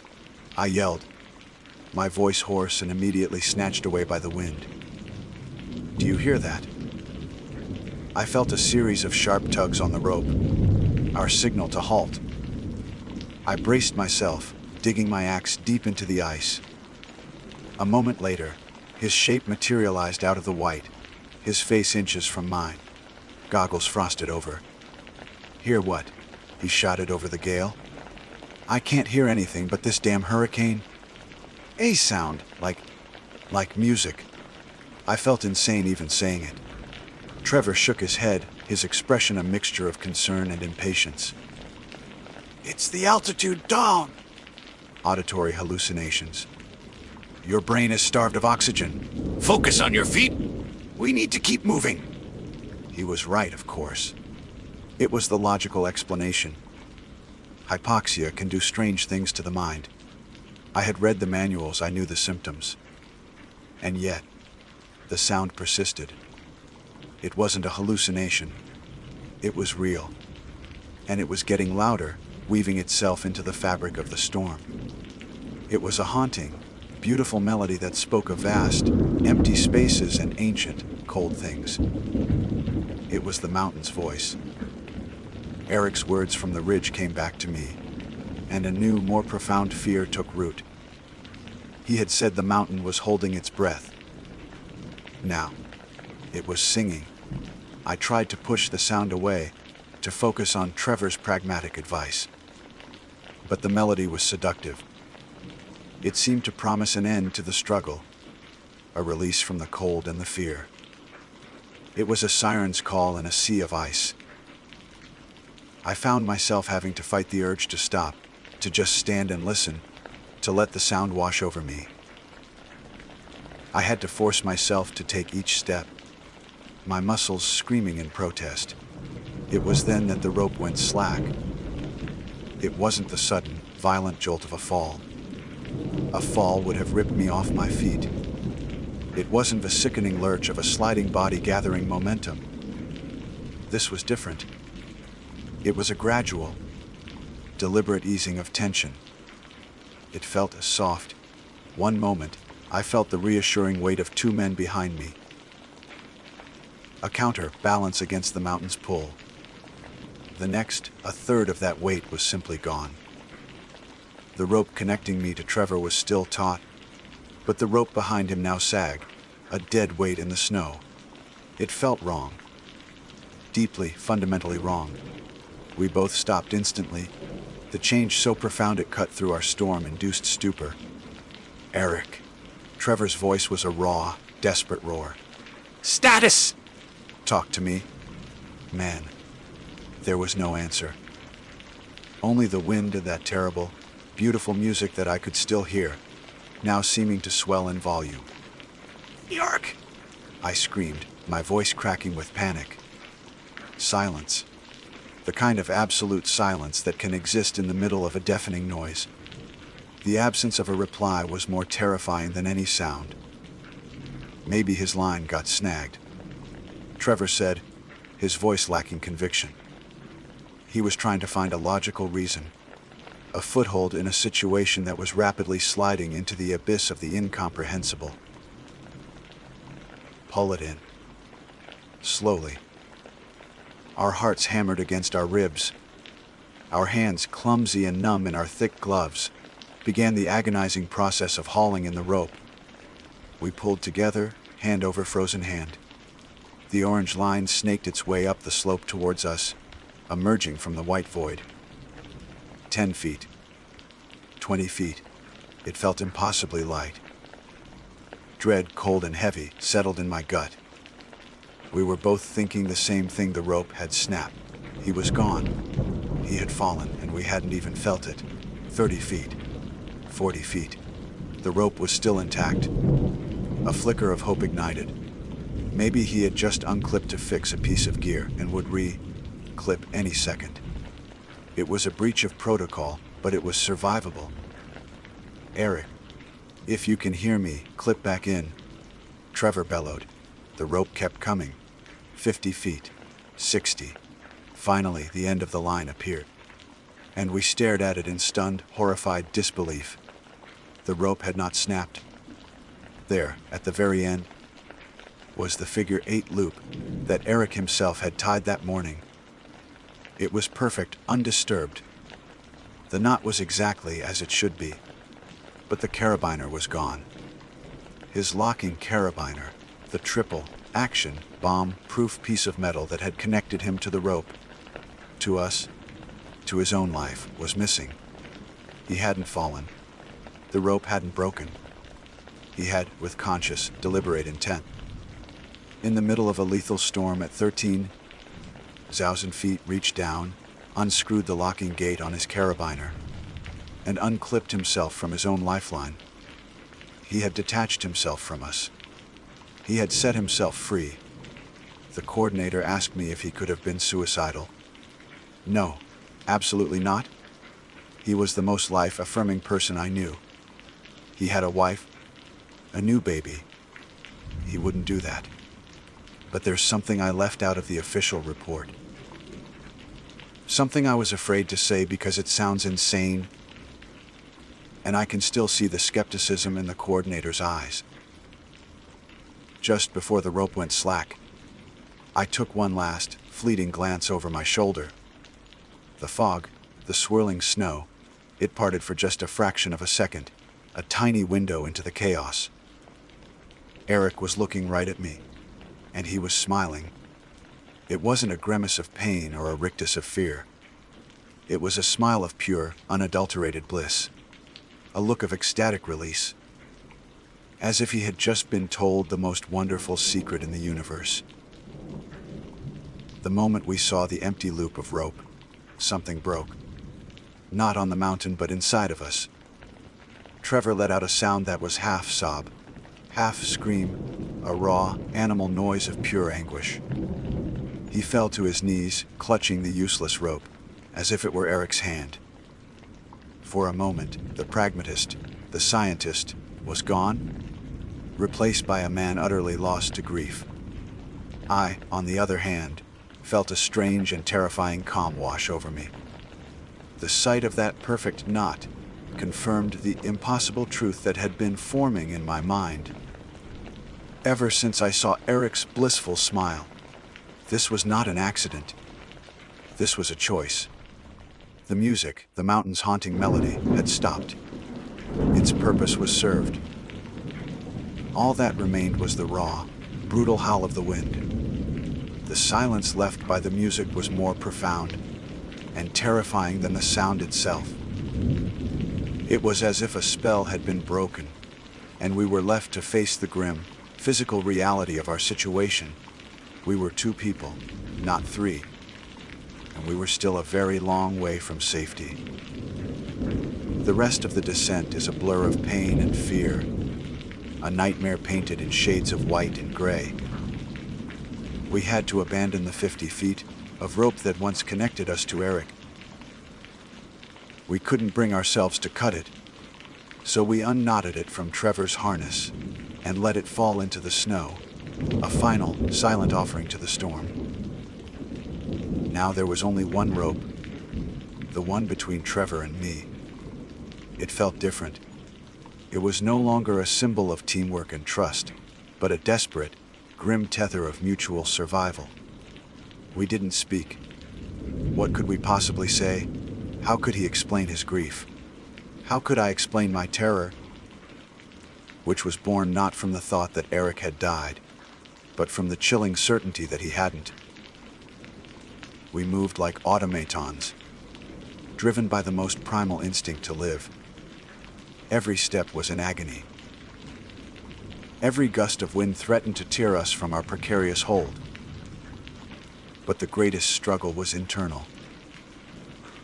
For Trevor, it was a battle against grief and the gnawing questions of what he could have done differently. For me, it was a battle against the memory of that smile and the seductive whisper of the music that still echoed in the corners of my mind. The mountain had taken Eric, not by force, but by invitation. And a dark, treacherous part of my soul understood why he had accepted. When the search and rescue team finally found us hours later, below the storm line, we were shells of our former selves. We were frostbitten, exhausted, and hollowed out by trauma. The initial wave of relief was quickly replaced by the crushing weight of having to explain the inexplicable. How do you tell a team of rescuers that you lost a man, but there was no fall, no accident, no body to recover? The debriefing with the SAR coordinator was as cold and sterile as a hospital room. Trevor, having regained his composure, fell back on what he knew: logic and science. It had to be hypoxia, he stated, his voice flat, devoid of emotion. Severe, rapid onset cerebral edema. It can cause confusion, delirium, irrational behavior. He wouldn't have known what he was doing. He probably thought he was untangling a knot or adjusting his pack. He repeated it like a mantra, clinging to the diagnosis like a drowning man to a life raft. It was the only explanation that allowed the world to continue making sense. But when the coordinator turned his tired eyes to me, I couldn't repeat the mantra. He knew what he was doing, I said, my voice barely a whisper. He was smiling. I tried to explain the music, the feeling in the air, the look of pure ecstasy on Eric's face. I saw the shift in the coordinator's expression, from professional concern to polite, clinical skepticism. He'd heard it all before. The mountains play tricks on the mind. Grief makes people see things. I was just another traumatized survivor, my account tainted by shock and altitude. I didn't mention it in the official report. They wanted logic. I had none to give. Trevor and I don't talk anymore. The chasm that opened between us on that mountain was too wide to cross. He needed to remember Eric as a victim of a tragic accident. I am cursed to remember him as a willing participant. To him, my insistence on what I saw and heard is a betrayal of Eric's memory, an attempt to paint him as unstable or insane. To me, Trevor's refusal to acknowledge the truth, like a betrayal of what actually happened. We are two survivors of the same shipwreck, stranded on separate islands of our own making. So here is the truth that I couldn't put in my report. I think the mountains spoke to him. For years, Eric had treated the mountains with the rev of a devotee in a temple.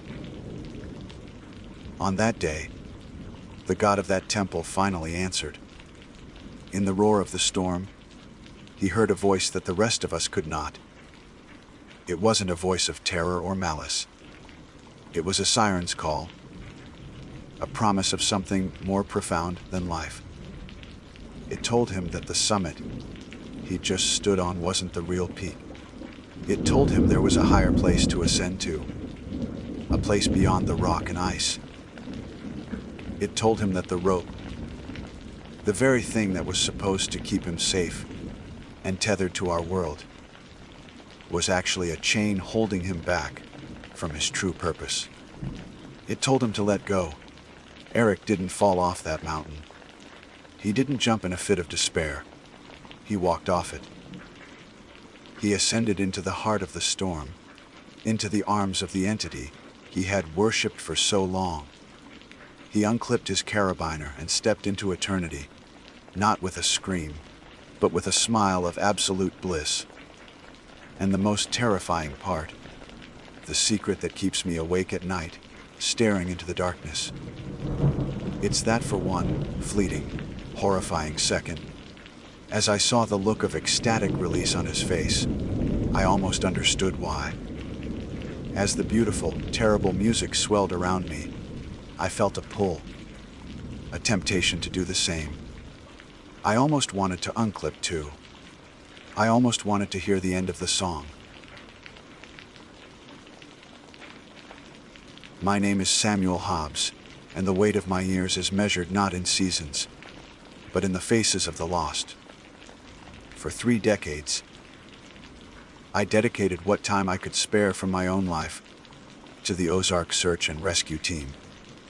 It's a volunteer's pact, a promise made to the wilderness and to the people who wander into its unforgiving embrace. We are the ones who answer the call when the woods, ancient and indifferent, decide to keep someone. I've seen grown men weep with relief and families shattered by a single misplaced step. I've carried the living from ravines, and more often than I care to remember, I have carried the dead. You develop a callus on your soul to do this work. a necessary hardening against the constant tide of grief. But some things are too sharp. They pierce the callus and lodge themselves deep within, a shard of ice that never melts. For me, that shard is the name Van Alst. Catherine Van Alst. Even now, with my hands spotted and trembling with age. The name alone is enough to bring back the scent of damp earth and the cold sweat of a fear that has nothing to do with death, and everything to do with what comes after. The call came in on a sweltering August afternoon. The air in Arkansas was thick enough to drink, a humid blanket that muffled sound and clung to your skin. The Devil's Den State Park was teeming with summer visitors, families trying to squeeze the last drops of vacation out of the season before school began. The Van Alsts were one such family. Father, mother, 2 rambunctious older boys, and 8-year-old Catherine. They were experienced campers, not novices. They knew the rules: stay on the trails, keep an eye on your children, respect the woods. But the wilderness doesn't care about rules. The report was chilling in its simplicity. The family had set up their campsite in a designated area, a stone's throw from the head of the Devil's Den Trail. The boys were skipping rocks in a shallow creek bed. Catherine was with them, collecting smooth, gray stones in the pocket of her yellow sundress. Her father was tending the fire, her mother unpacking food. According to the brothers, they were all talking, laughing. They looked away to argue over whose rock had skipped the farthest. A moment, they said. Not 10 seconds. When they looked back, the patch of sunlight where Catherine had been standing was empty. There was no scream, no cry for help, no sound of a struggle. 1 second. She was a bright splash of yellow against the forest green. The next, she was simply gone. As if the earth had opened its mouth and swallowed her whole. By the time my team and I arrived, park rangers had already done a preliminary search. Panic was beginning to set in. Mrs. Van Alst was sitting on a log, clutching a small, worn teddy bear, her face a mask of disbelief. "Mr." Van Alst was pacing, running his hands through his hair, his voice strained as he answered the same questions over and over. The boys were huddled together, their earlier fun having curdled into wide-eyed terror. We launched what would become one of the largest search and rescue operations in the state's history. The first 24 hours are critical. That's the golden window. We threw everything we had at it. By dawn the next day, we had over 200 volunteers combing the area in meticulous grid patterns. We had canine units, their handlers letting them sniff Catherine's pillowcase from the tent before sending them into the dense undergrowth. We had state police helicopters chopping the air overhead, their thermal cameras searching for a tiny heat signature in the vast, cooling landscape. I was a team leader assigned to a sector that included a series of small rock outcroppings and caves about a mile from the campsite. The terrain was brutal. Thorny vines snagged our clothes, and the ground was a treacherous carpet of loose rocks and slick moss. The heat was relentless, and the constant buzz of cicadas felt like the forest's own mocking heartbeat. We shouted her name until our throats were raw. "Catherine! Catherine Van Alst!" The only reply was the echo. The woods throwing her name back at us as if to say, "She belongs to us now." On the second day, we came to a small cave. It wasn't much. More of a fissure in the rock face, a dark slash leading into the hillside. The entrance was partially obscured by a thicket of wild blackberry bushes.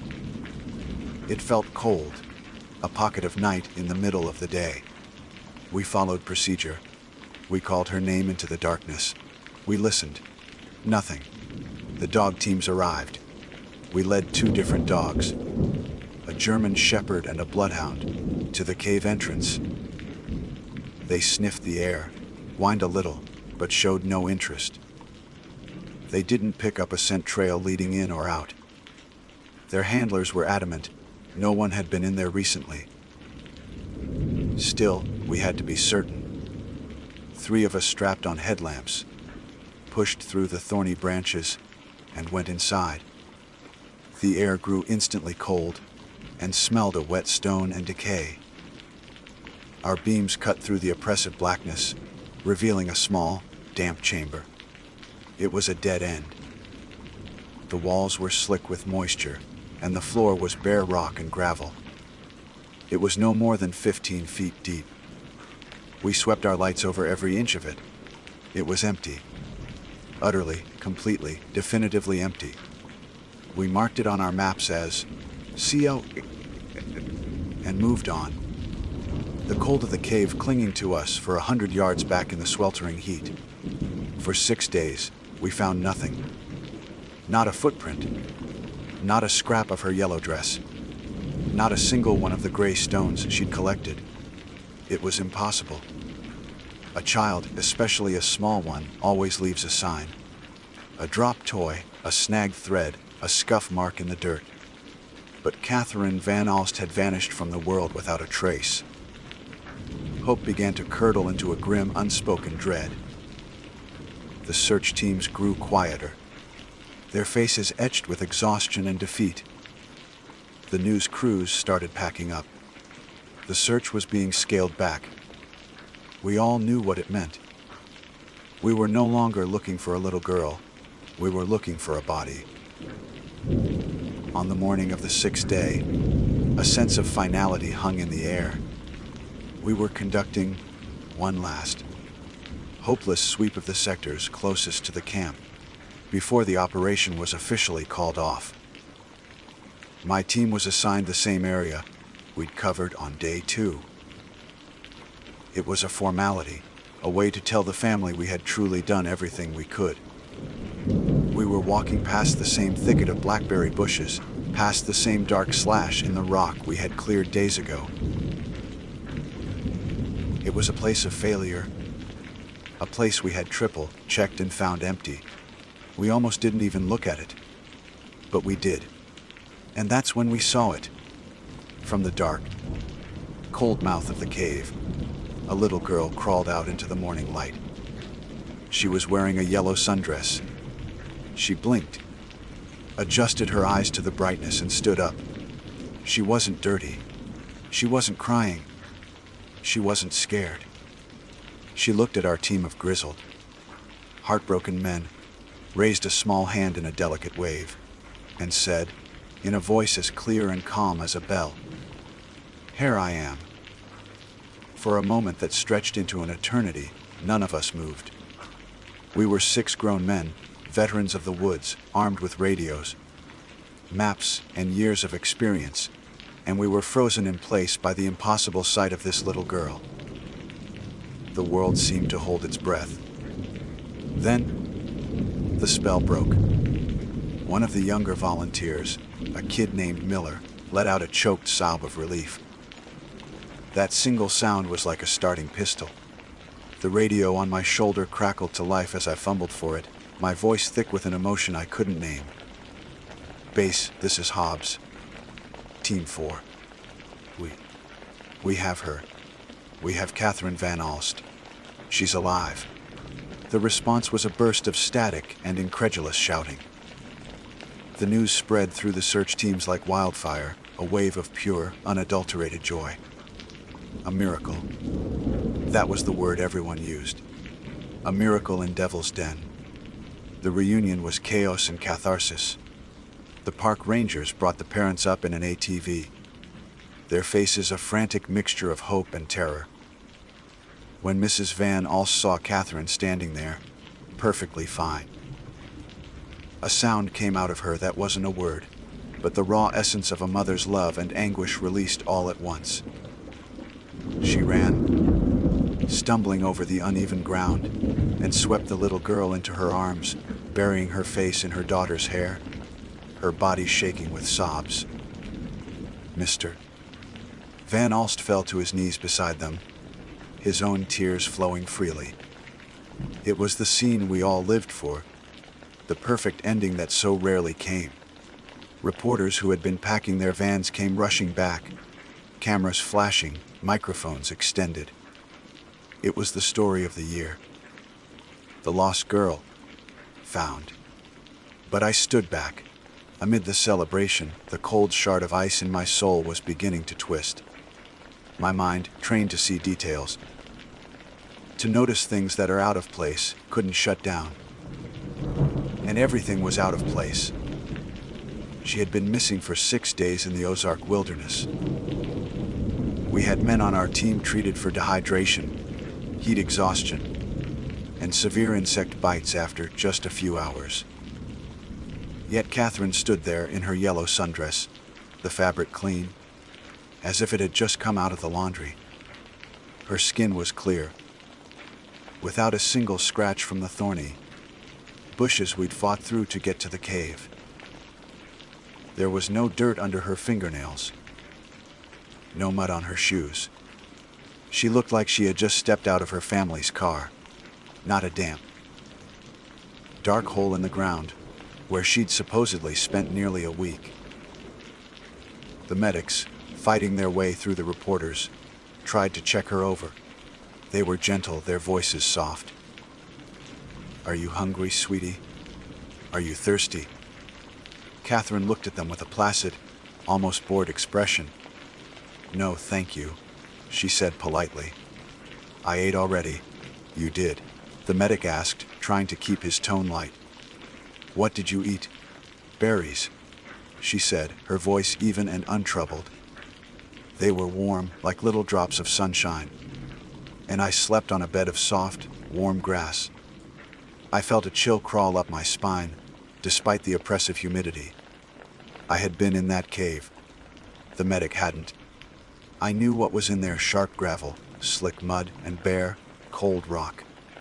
There was no grass, warm or otherwise. There were no berries. The only berries nearby were on the thorny thicket outside, and her arms and legs bore no evidence of having pushed through them.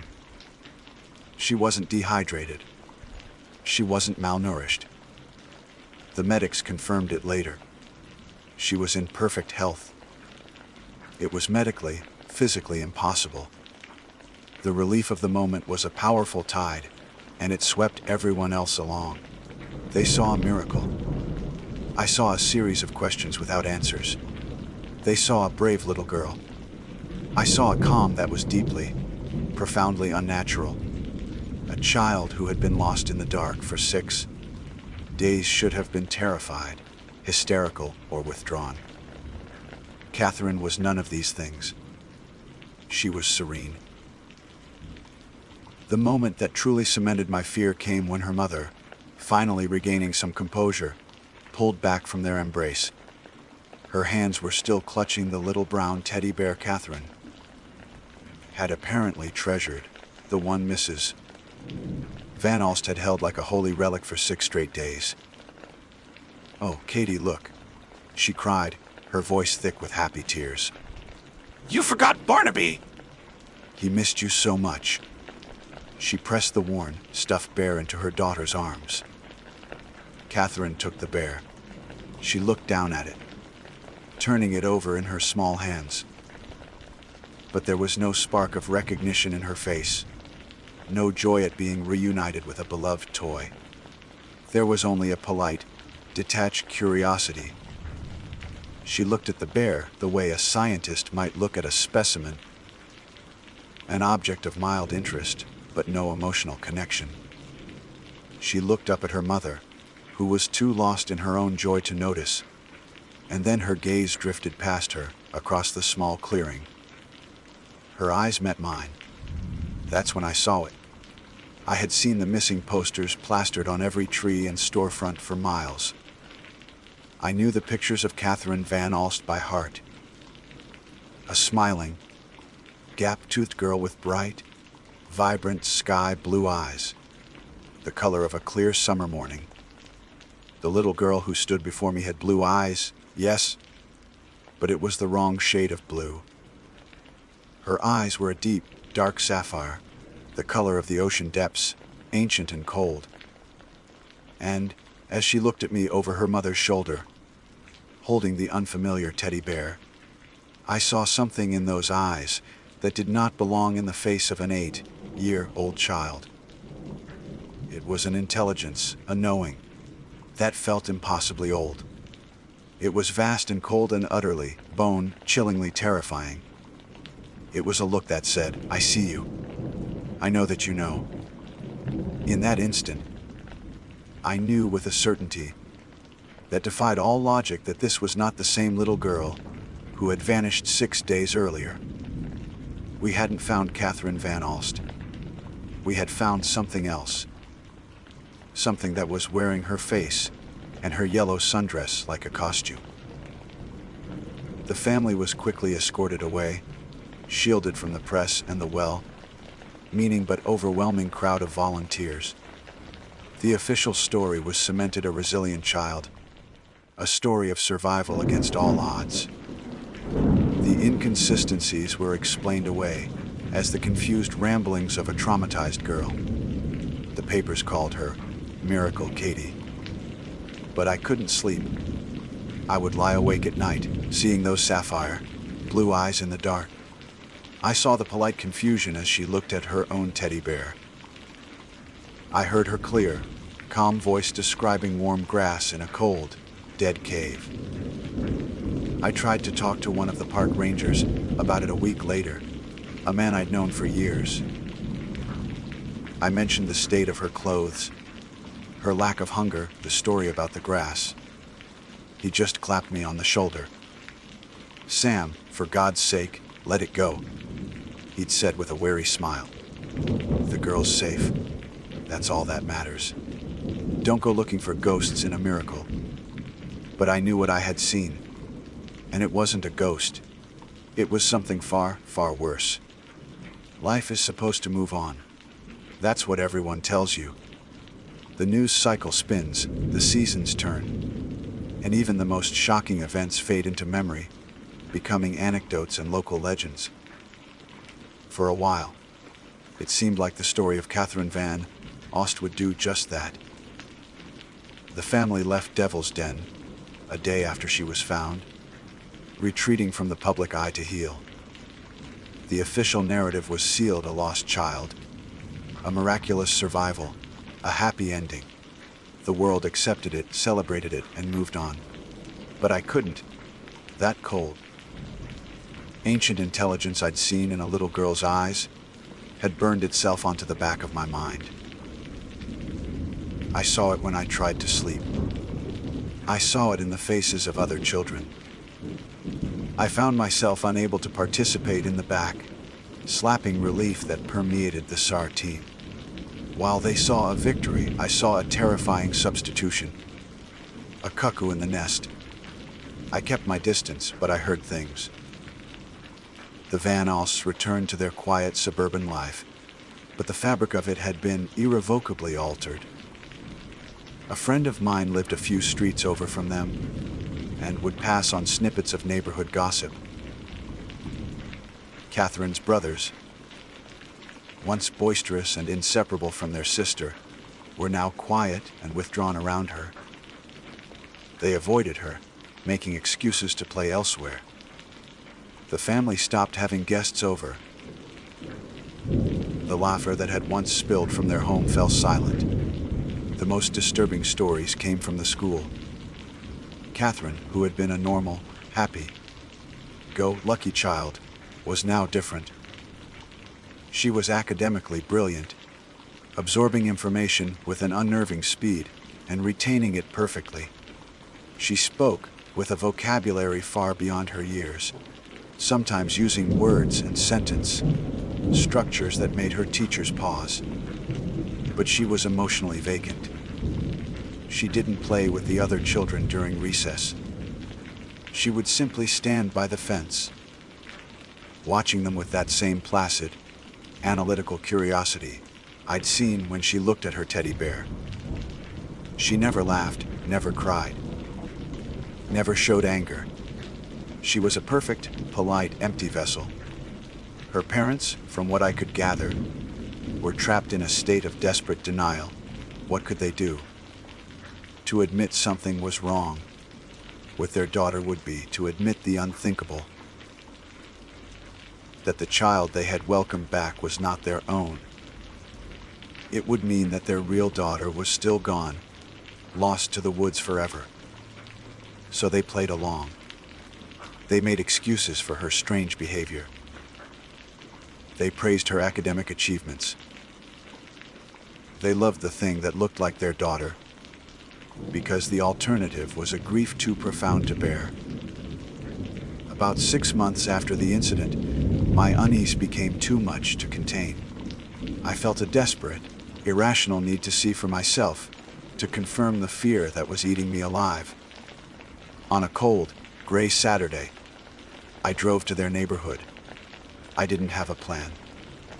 I just parked down the street from their house, watching. I saw Mr. Van Alst raking leaves in the front yard, his movements slow and heavy, like a man carrying an immense weight. I saw the two boys ride by on their bikes, their faces grim, without a hint of childhood joy. Then she came out. The little girl who called herself Catherine. She was wearing a blue coat, and she walked to the edge of the lawn and stood there, looking up at the bare branches of an old oak tree. She wasn't looking at anything in particular, just staring into the gray sky with those deep, sapphire blue eyes. Mr. Van Alst stopped raking. He looked over at her, and for a moment I saw his facet crack. His shoulders slumped, and an expression of pure, unadulterated despair crossed his face. He looked like a man staring at a ghost that lived in his own house. Then, as if sensing my presence, the girl turned her head and looked directly at my car, directly at me. There was no surprise on her face, only that cold, ancient recognition. My blood ran cold. I started the car and drove away, my heart hammering against my ribs.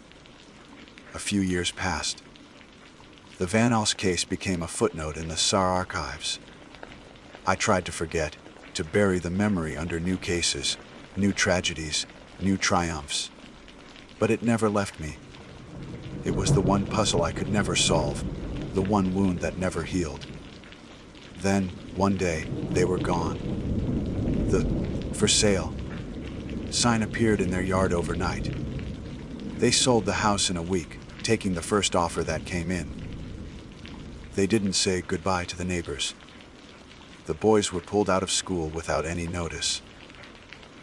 The Van Alst family simply vanished, just as their daughter had once done. It was a confirmation of everything I feared. They were running. For years, that was the end of the story. I retired from search and rescue, my body too old and worn for the rugged terrain.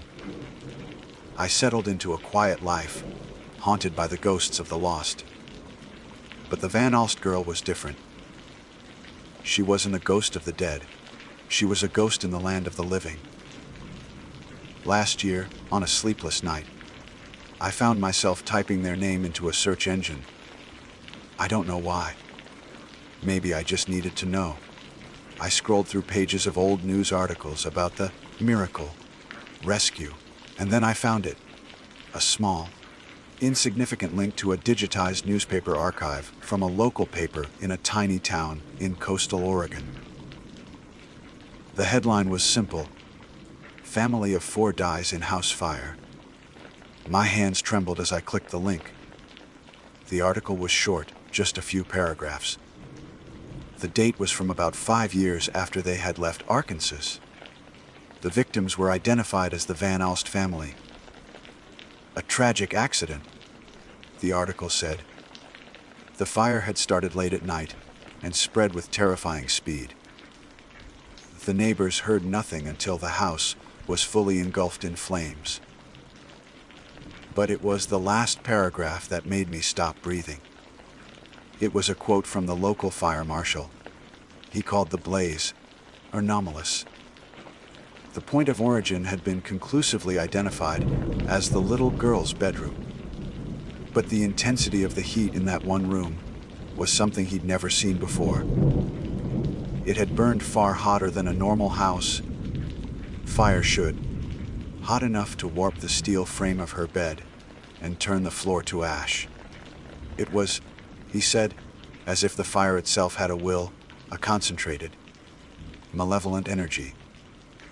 I closed the laptop and sat there in the darkness of my quiet house, the silence ringing in my ears. The story was finally over. The puzzle was complete. We didn't find Catherine Van Alst that day in the woods. We found something else, something ancient and terrible that had been waiting in the dark places of the earth. It took her shape, it lived her life, and when it was done, it shed its disguise in a blaze of unnatural fire. The family didn't die in a tragic accident. They were consumed. The final loose ends of a story no one else knew. And I am the only one left who remembers the truth. An old man who wakes up sweating, forever haunted by the memory of a little girl with the wrong colored eyes. My name is Ethan Hayes, and what I am about to write is not a confession, but a desperate plea for understanding, a record of events so unbelievable that the authorities would surely dismiss them as the ravings of a madman. Perhaps I am mad. God knows, after what I've witnessed, insanity might be a mercy. But my friend, Caleb Thorne, is in a kind of trouble that no doctor or police officer could ever comprehend. And I fear, with a certainty that chills my very soul, that I am the one who led him into it. We grew up here, on Mount Desert Island, a jagged piece of granite and pine clinging to the coast of Maine. It's a place of stark, beautiful contrasts, a violent crash of the Atlantic against ancient cliffs, the serene silence of a forest thick with fog. Acadia National Park is our backyard, a sprawling wilderness of mountains, lakes, and coastline that tourists flock to in the summer. But for year-rounders like us, the park holds a different meaning. It's a place of secrets, of stories whispered by fishermen and passed down through generations. We know its hidden trails, its forgotten quarries, and its dark legends. Caleb and I, we've been exploring its depths since we were kids, always pushing the boundaries, always seeking the thrill that lay just beyond the marked paths. Caleb was the brave one.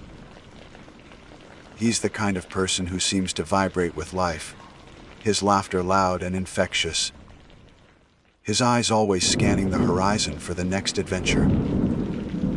I was always the more cautious one, the planner, the one who packed the extra flashlight and the first aid kit. We balanced each other out.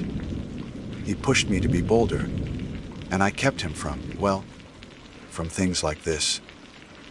Or I used to. Among the island's many legends, none is more potent or more feared than that of the Devil's Oven. It's a sea cave carved into the granite cliffs on a remote stretch of coastline within the park. The name itself is a warning.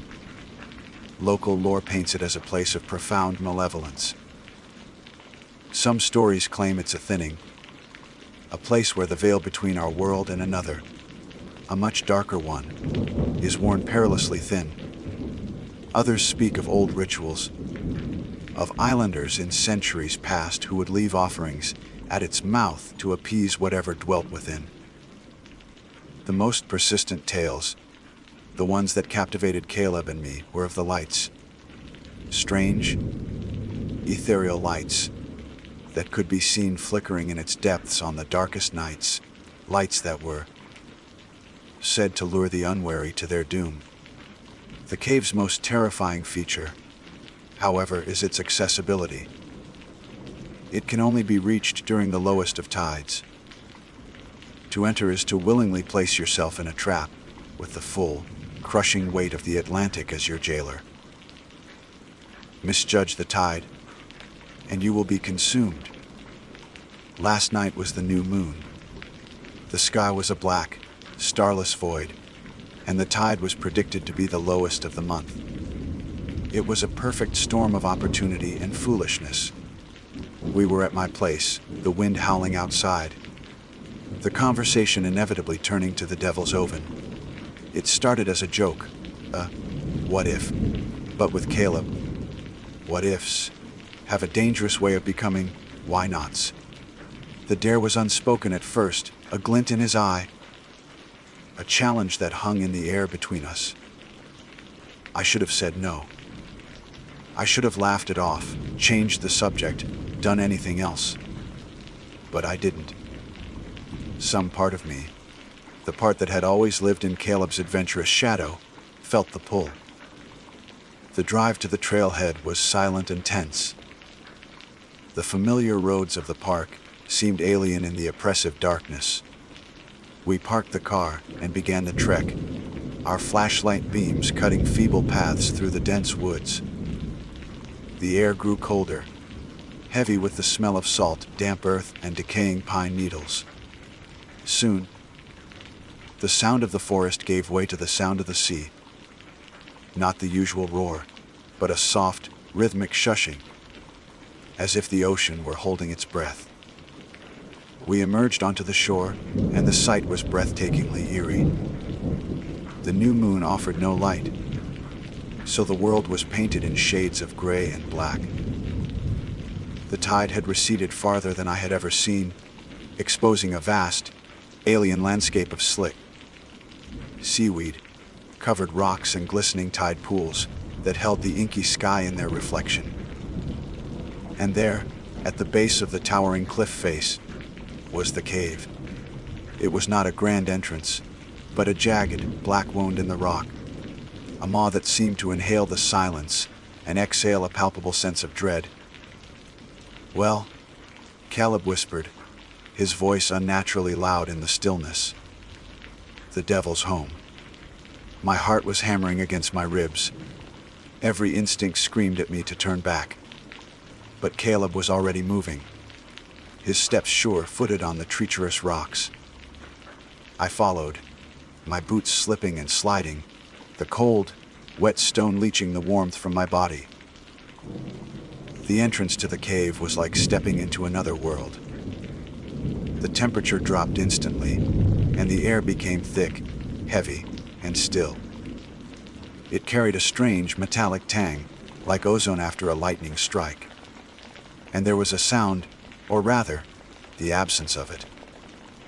The gentle lapping of the distant waves was gone, replaced by a low, resonant hum that seemed to vibrate in my bones. It felt like standing inside the chest of some colossal, sleeping creature. "Whoa," Caleb breathed, his flashlight beam dancing across the damp, glistening walls.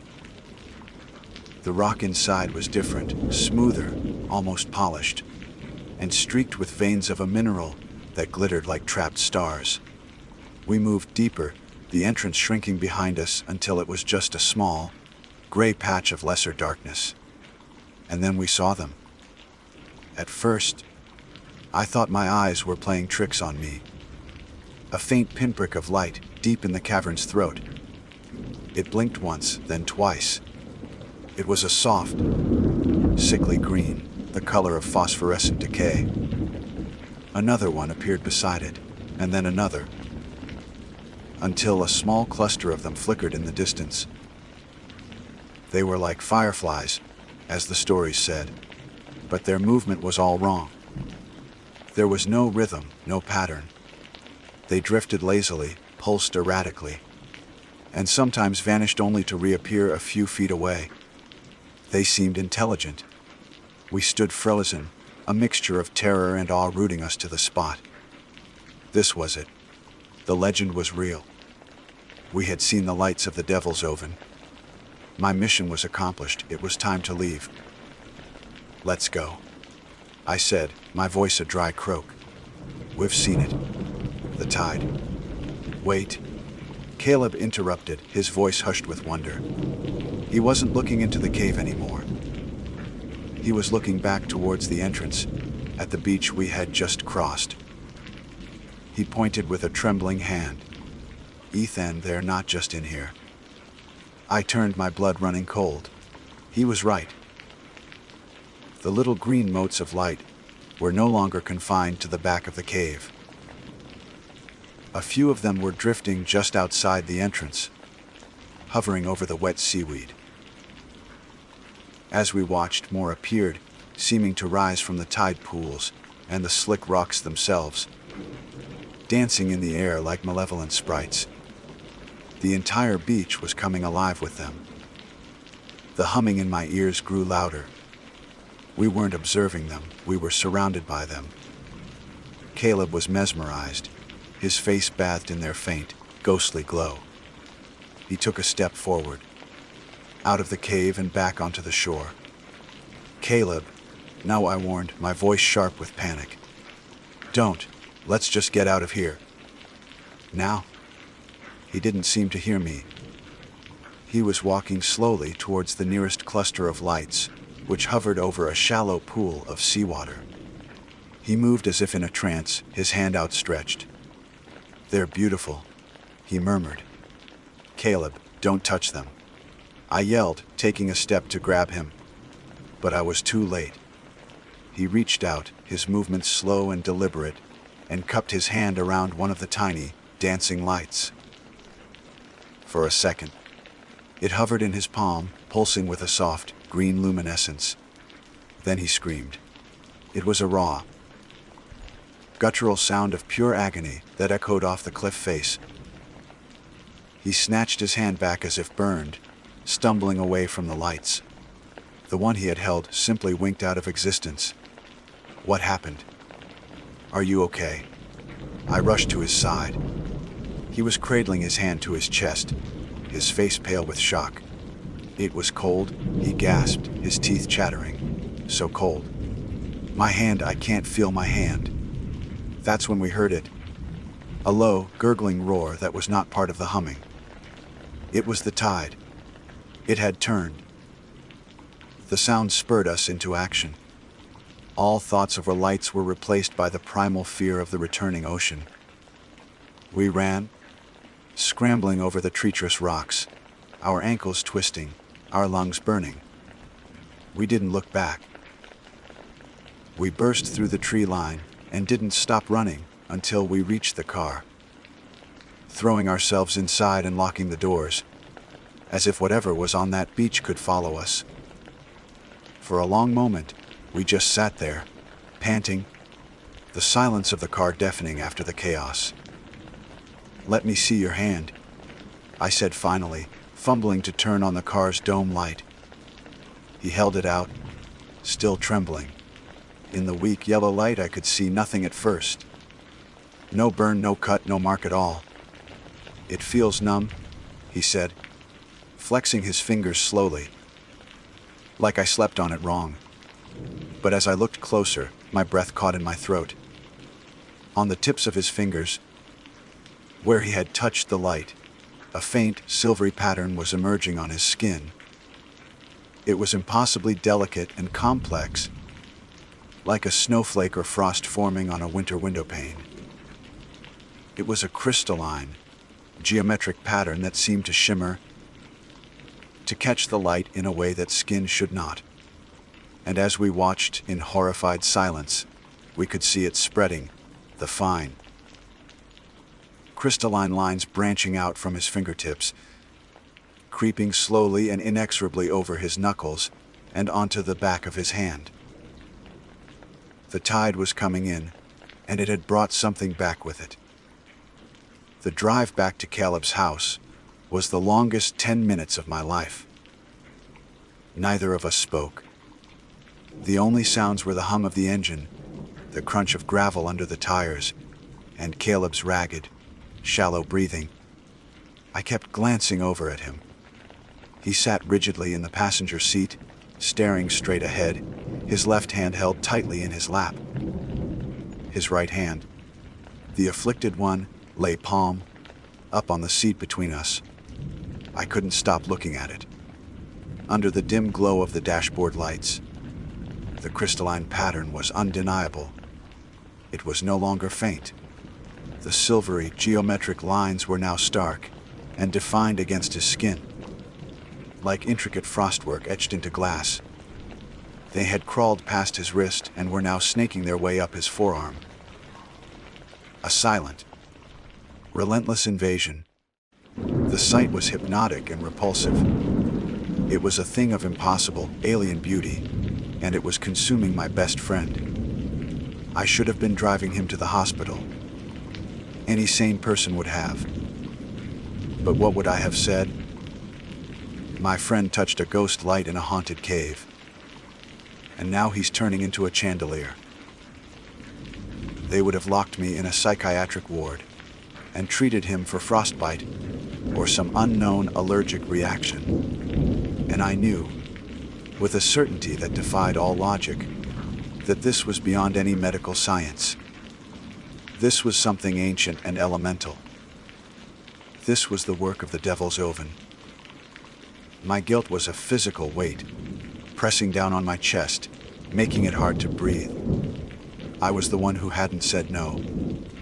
I was the one who had let the dare hang in the air. This was my fault. When we pulled into his driveway, Caleb moved with a sudden, jerky urgency. Before I had even turned off the engine, he had the door open and was scrambling out. Caleb, wait, I called after him. What are we going to do? We need to tell your parents something. He didn't look back.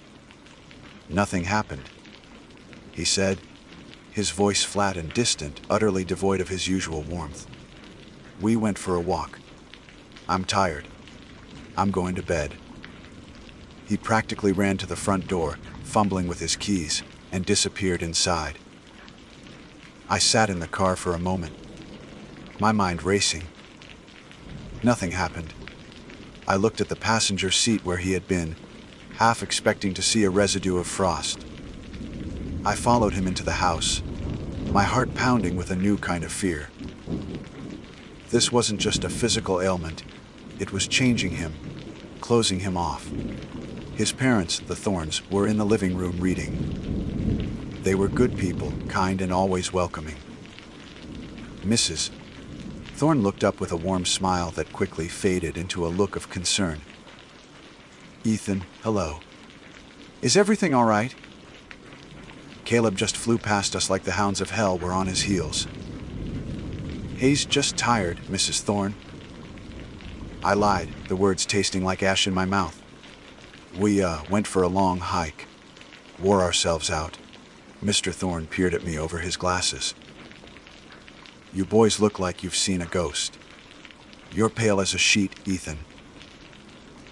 Before I could formulate another lie, we heard the slam of Caleb's bedroom door upstairs, followed by the distinct, metallic click of his lock. A heavy silence fell over the room. Locking his door was not something Caleb did. His parents exchanged a worried glance. I should probably get going. I stammered, needing to escape their questioning eyes. I'll check on him tomorrow. I didn't go home. I couldn't. I parked my car down the street and walked back, circling around to the back of their house, my feet moving without conscious thought. I stood in the manicured backyard, staring up at Caleb's darkened bedroom window. The house was quiet. Too quiet. My mind was a maelstrom of fear and self-recrimination. What had he touched? What was that coldness he described? It wasn't a burn, it was an absence of heat. An absolute zero that didn't just freeze, but fundamentally changed the matter it touched. It was transforming him, cell by cell, into something else. I crept back to the front door, which I had left unlocked, and slipped back inside. The house was dark. His parents had gone to bed. I tiptoed up the stairs, each creak of the floorboards, sounding like a gunshot in the silence. I pressed my ear against the cold wood of his bedroom door. At first, I heard nothing. Then, a soft sound reached me. A whisper. It was Caleb's voice, but it was wrong. It was a dry, sibilant rustle, like leaves skittering across pavement. I couldn't make out the words, just the cadence, a rhythmic, repetitive murmur. It was the sound of a prayer or a chant. I knocked softly. "Caleb, it's me. Are you okay?" The whispering stopped. Silence. "Caleb, please," I begged, "talk to me." "What's happening?" His voice came from right behind the door, so close it made me jump back.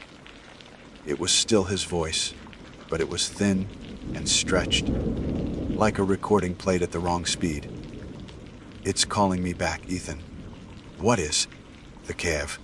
It breathed out. He whispered, his voice filled with a strange, reverent awe. It exhaled the lights. And now it's breathing in. It's inhaling. A cold dread, colder than the air in the cave, washed over me. I understood. The lights were not just a phenomenon to be observed. They were a part of the cave, a part of the ocean, a part of the tide. And now Caleb was a part of it too. "I can hear the ocean, Ethan," he continued, his voice dropping even lower. "Not out there. In here." He paused. "The tide is coming in." I heard a faint, scratching sound from inside the room. I dropped to my knees, my eye finding the old-fashioned keyhole. The room was pitch black, but I could make out his form. A darker shadow against the shadows. He was standing in the middle of the room, facing the window that looked out towards the sea. And then he turned his head slightly, and a sliver of faint, ambient light from the street lamp outside caught the side of his face. I stifled a scream, my hand flying to my mouth. The pattern was on his face. The beautiful, terrible, crystalline frost had spread from his arm, up his neck, and was now branching across his cheekbone, reaching for his eye. It glittered faintly, even in the near, total darkness. It wasn't on his skin anymore. It was his skin. He was becoming a living statue of salt and frost and strange geometry. "Caleb," I cried, banging on the door now, all pretense of stealth gone. "Let me in. We have to get you to a doctor." "It's too late for doctors," he whispered, his voice now sounding layered, as if another deeper voice were speaking along with his. "The tide is coming in. It's calling me back." I heard his parents' door open down the hall. "Ethan, what on earth is going on?" Mr. Thorne's voice was sharp with alarm. I scrambled to my feet, my mind blank with panic. What could I possibly say? How do you explain this? How do you tell a father that his son was touched by a ghost light from a hell portal and is now turning into a piece of the coastline? "He's locked himself in," I said, my voice trembling uncontrollably. "He's not well. Something's wrong." We spent the next hour pleading with him, his parents' initial worry turning to frantic terror as they were met with the same whispered mantra from behind the locked door. "The tide is coming in. It's calming me back." Finally, his father, a practical man pushed beyond his limits, went to fetch the spare key. But as he fumbled with the lock, Caleb's voice rose from a whisper to a guttural cry, a sound of both pain and ecstasy. IT Sashir! The window in his room exploded outwards in a shower of glass. His parents screamed. I stood frozen, staring at the locked door, knowing what we would find. But it wasn't an intruder. It was a departure. The cave was inhaling. The tide had come in, and it had called Caleb Thorne back home. The shattering of the window was like a starting pistol for chaos. "Mrs." Thorne's scream tore through the night, a sound of pure, primal terror. "Mr." Thorne finally got the key to turn in the lock and threw the door open, stumbling into the room with me right behind him. For a moment, we were frozen in the doorway, unable to process the scene before us. The room was empty. Utterly, impossibly empty. A blast of frigid, salt-laden air rushed out to meet us, carrying a scent of the deep ocean and that same sharp ozone tang from the cave. The curtains whipped violently in the wind, framing the jagged, black hole where the window had been.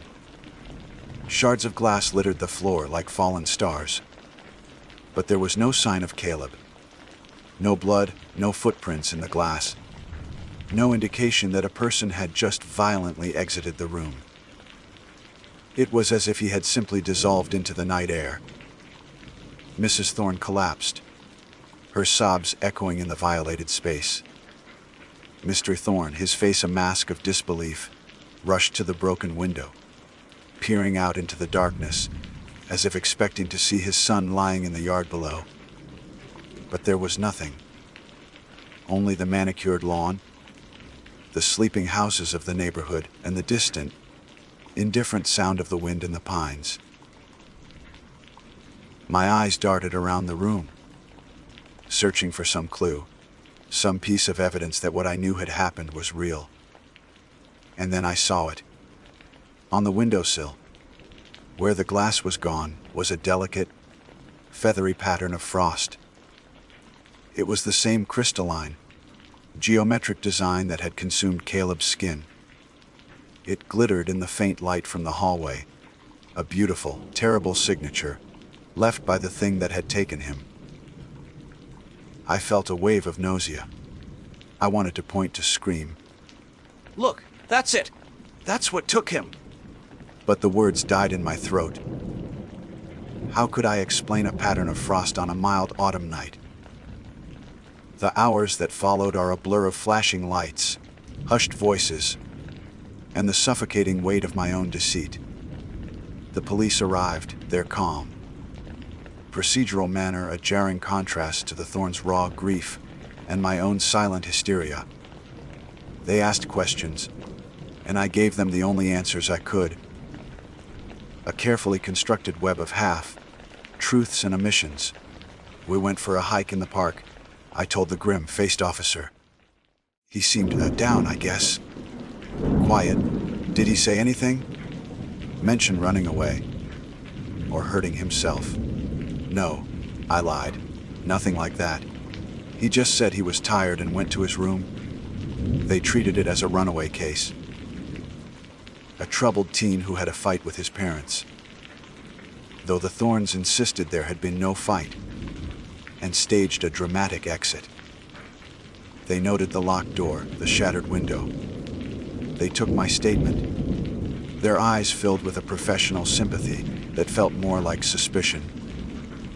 They saw a scared kid, and they probably assumed I knew more than I was saying. I did. I knew everything, and that was the problem. I knew a truth so monstrous it was unspeakable. The next few days were a living hell. The official search began. Park rangers, police, and a small army of local volunteers combed the trails of Acadia. They had helicopters, search dogs, teams of people shouting his name into the dense woods. They focused on the popular trails, the mountains, the inland lakes. I knew they were looking in the wrong place. I knew he wasn't in the woods. He was in the water, or part of the rock. I joined the search parties, my guilt a physical sickness in my stomach. I walked alongside his weeping mother and his stone-faced father, calling Caleb's name until my throat was raw, my voice swallowed by the vast, indifferent wilderness. Every rustle of leaves, every shadow in the trees sent a jolt of hope and terror through me. But we found nothing. No torn clothing, no footprints, no sign of him at all. He had vanished from the face of the earth. The official search was scaled back after a week. The news crews left. The volunteers went back to their lives. but for me the search never ended. I became obsessed.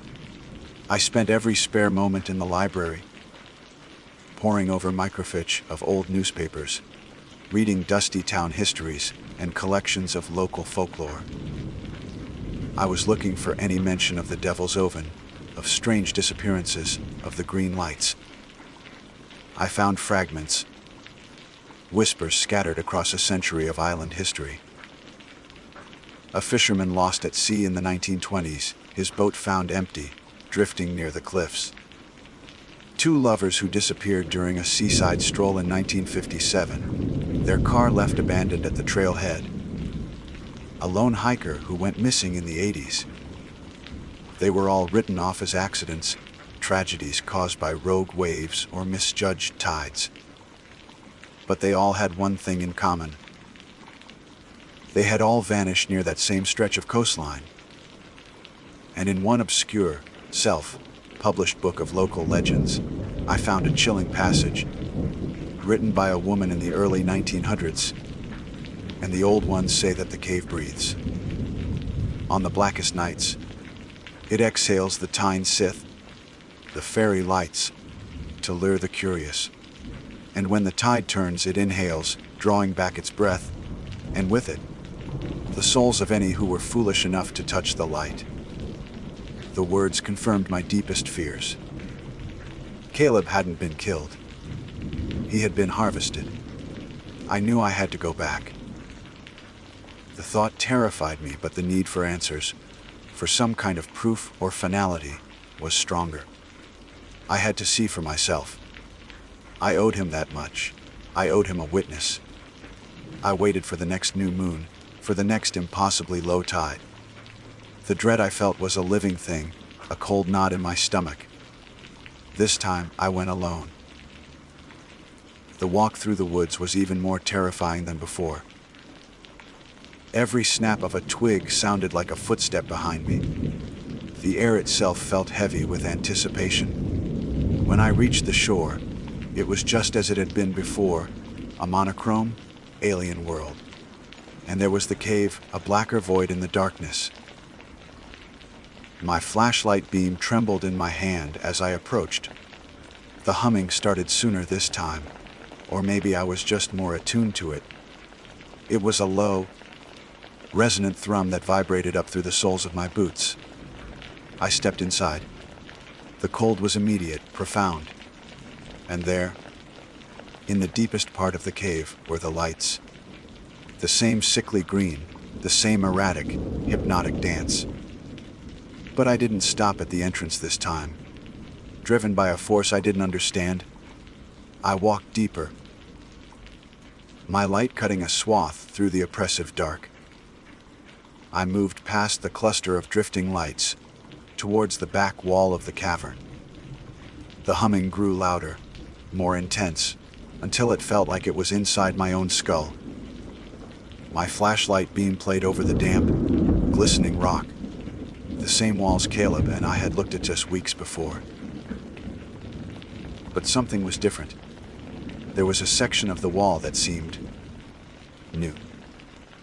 It was a patch of that same crystalline mineral we had seen streaked in the rock, but this was a solid, thick formation, like a tumor of glass and frost growing out of the granite. It pulsed with a faint, internal green light, in time with the humming of the cave. I took a step closer, my breath catching in my throat. There was a shape within the crystalline structure, a form vaguely human. Embedded in the rock, I raised my flashlight, my hand shaking so badly the beam danced wildly. I forced myself to hold it steady, and I saw his face. It was Caleb. His eyes were closed, his expression one of serene, eternal stillness. His body wasn't just trapped in the rock. It was the rock. The crystalline pattern had consumed him entirely, transforming his flesh and bone into the same glittering, geometric substance as the cave wall. He was a part of the place now, a living fossil, his face a silent, glittering mask of horror and beauty. A single, faint green light pulsed slowly in the center of his chest like a captured heart. I finally screamed. It was a thin, ragged sound that the cave swallowed whole. I stumbled backwards, falling over a rock, scrambling away, my mind shattering like the glass in Caleb's window. I fled from that place, from that living tomb. And I didn't stop running until the sun was rising. Its clean, honest light a balm against the ancient darkness I had just witnessed. They never found Caleb Thorne. His parents eventually moved away, unable to live with the ghost of their son. To the world, he is just another face on a missing persons poster, another unresolved case file gathering dust.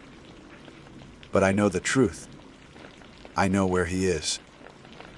He is in the devil's oven, waiting. He is the whisper in the humming. He is the light in the darkness. He is the tide, forever coming in. And I am the one who has to live with that knowledge, a secret as cold and as heavy as the stone that holds my friend. July 20th, my dearest sister. I hope this letter finds you well, nestled in the familiar comfort of home. I am writing this not from a place of peace, with the scent of pine drifting through my window, but from a state of profound and unsettling fear that has taken root in my very soul. I am quitting my summer job. I cannot, in good conscience, or for the preservation of my own sanity, spend another night within the historic, timbered walls of the Old Faithful Inn. When I first arrived, Yellowstone was a dream. You saw the pictures I sent. The impossible turquoise of the Grand Prismatic Spring. The bison moving like ancient, shaggy mountains across the plains, the sheer, untamed majesty of it all. The inn itself felt like an extension of that grandeur, a monument of logs and stone built to honor the wilderness it inhabits. It stands as a cathedral of timber, its lobby rising to a dizzying height of 7 stories. A complex latticework of balconies and railings that make one feel small and insignificant. In those first weeks, I was enchanted by its history, by the sheer weight of the century it has stood watching Old Faithful erupt, a silent, wooden sentinel. The job was simple enough. A general staffer, a jack, of all trades to help with the summer tourist surge. I'd clean rooms, bus tables in the grand dining hall, and occasionally help with luggage. The pay was decent, and the location was unparalleled. But there's a difference, Sarah, between history and a haunting. History is the story of what was. A haunting is what refuses to let go. You know the story I told you on the phone. The one the senior staff tells with a wink and a nudge for the tourists. The tale of the headless bride. They say that back in the roaring 20s, a wealthy young woman from a prominent New York family married a man of whom her father vehemently disapproved. He was handsome, charming, but utterly penniless. To escape her family's wrath, they eloped and came to Yellowstone for their honeymoon, a grand adventure in the Wild West. They checked into a suite in the original, Auld House, wing of the inn. The story goes that the groom was not just poor, but a degenerate gambler, and he had married her solely for the dowry he believed he would receive. When he discovered her father had cut her off without a cent, a furious argument erupted. The next morning, a maid found the bride's body in the bathtub. Her new husband and her head were gone. It's a gruesome, ghoulish tale, perfect for spicing up a campfire or a late night tour. The staff treats it as a local legend, a bit of macabre fun. Listen for her crying in the halls, they'll say. Don't be surprised if the elevator moves on its own. It's just her, looking for her groom. It is not fun, Sarah. It is not a story, It is real. My first few weeks were normal. The work was tiring, but the scenery made up for it. Then the small things started. Things you could easily explain away. Things you dismiss as a product of an old building and an overactive imagination. I was doing a late night cleaning sweep on the second floor of the old wing. The corridor was long, dimly lit, and utterly silent save for the creak of my own footsteps on the floorboards. As I passed room 217, I caught the faintest scent of lavender. It was delicate floral and entirely out of place in the sterile, pine-scented air of the hallway I had just cleaned. I stopped, sniffed the air again. It was gone. A guest's perfume, I told myself, lingering from earlier. But I knew no one had been down that hall for at least an hour. A few days later, it was the old elevator. The original one with the manual brass gate. I was standing at the front desk in the main lobby, sorting mail. It was nearly 2 a.m. The great hall empty and echoing. I watched as the floor indicator above the elevator, a beautiful antique brass arrow, began to move.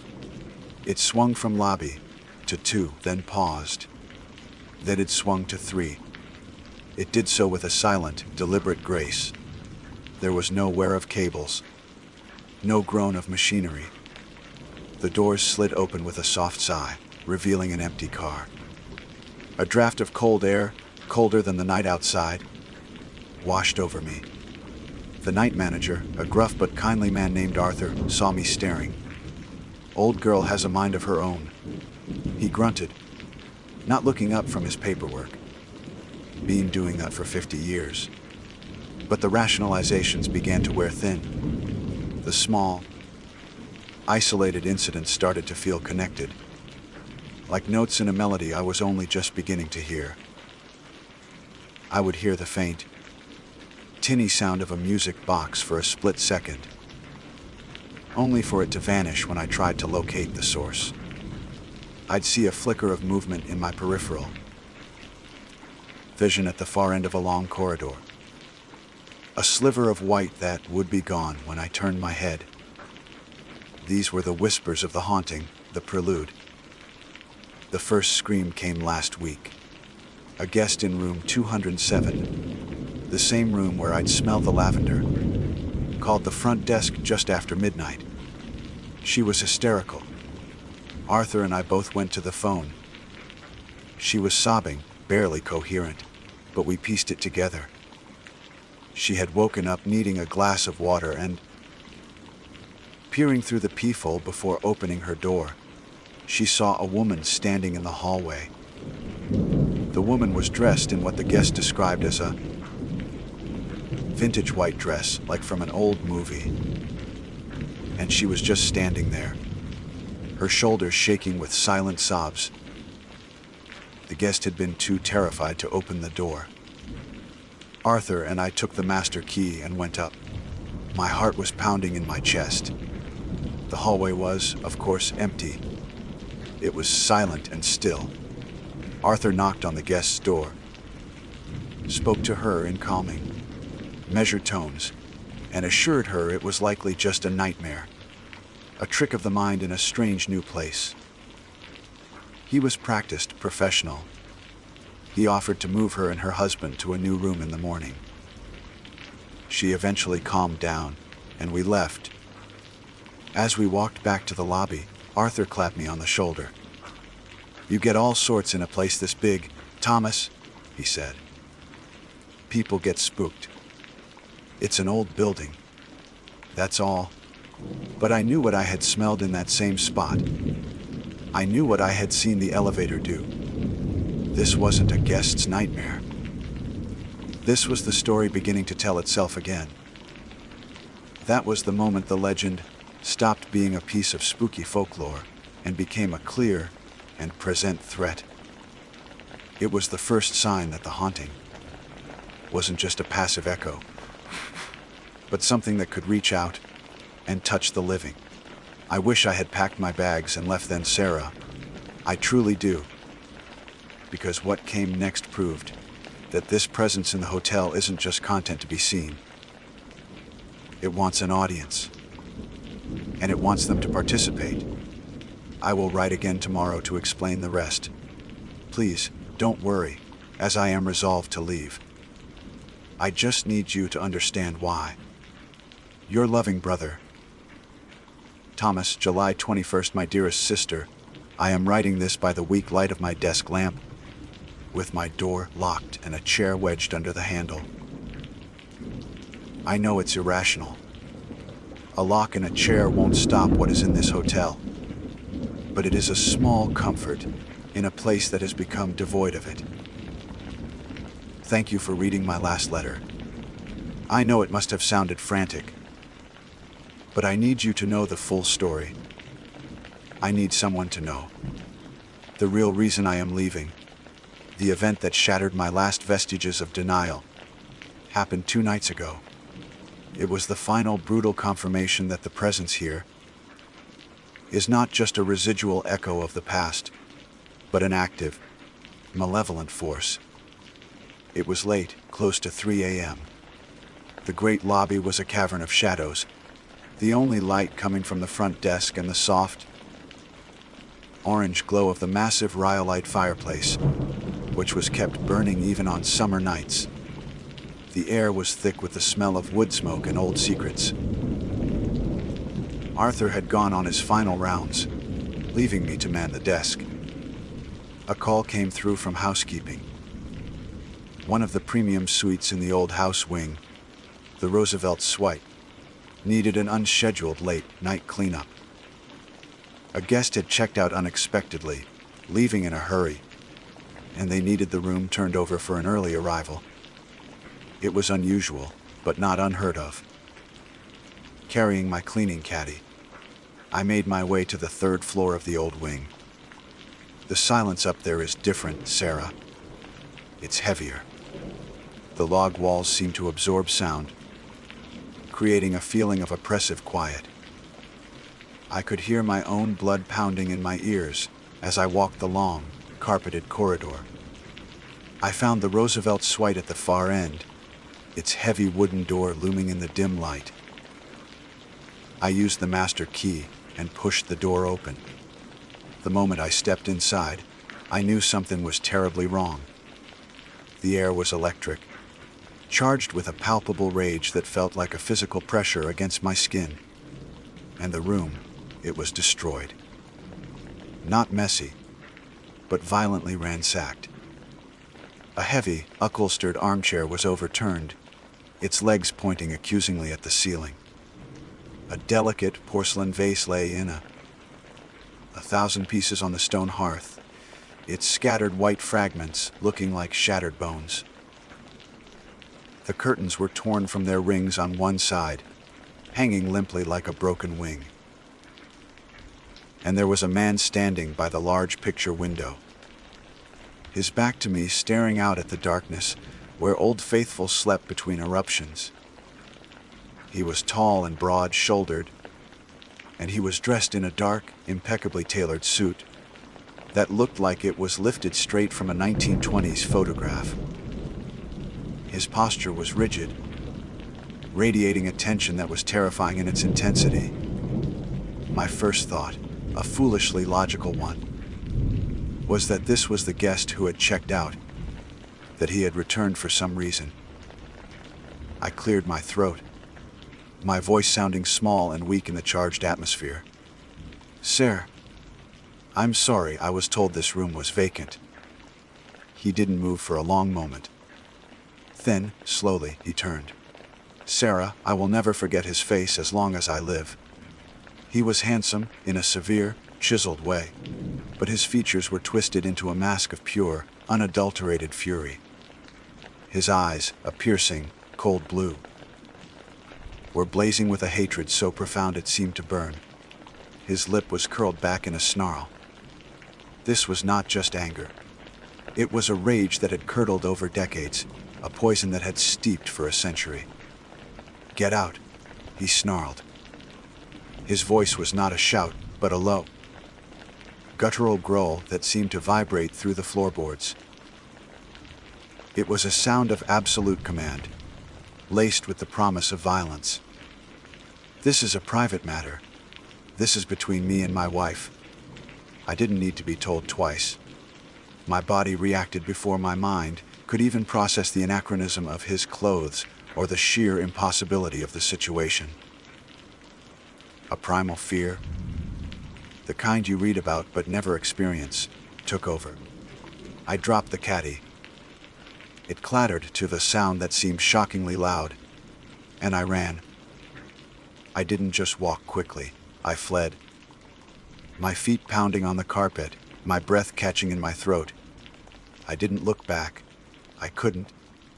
I found Arthur just as he was returning to the lobby.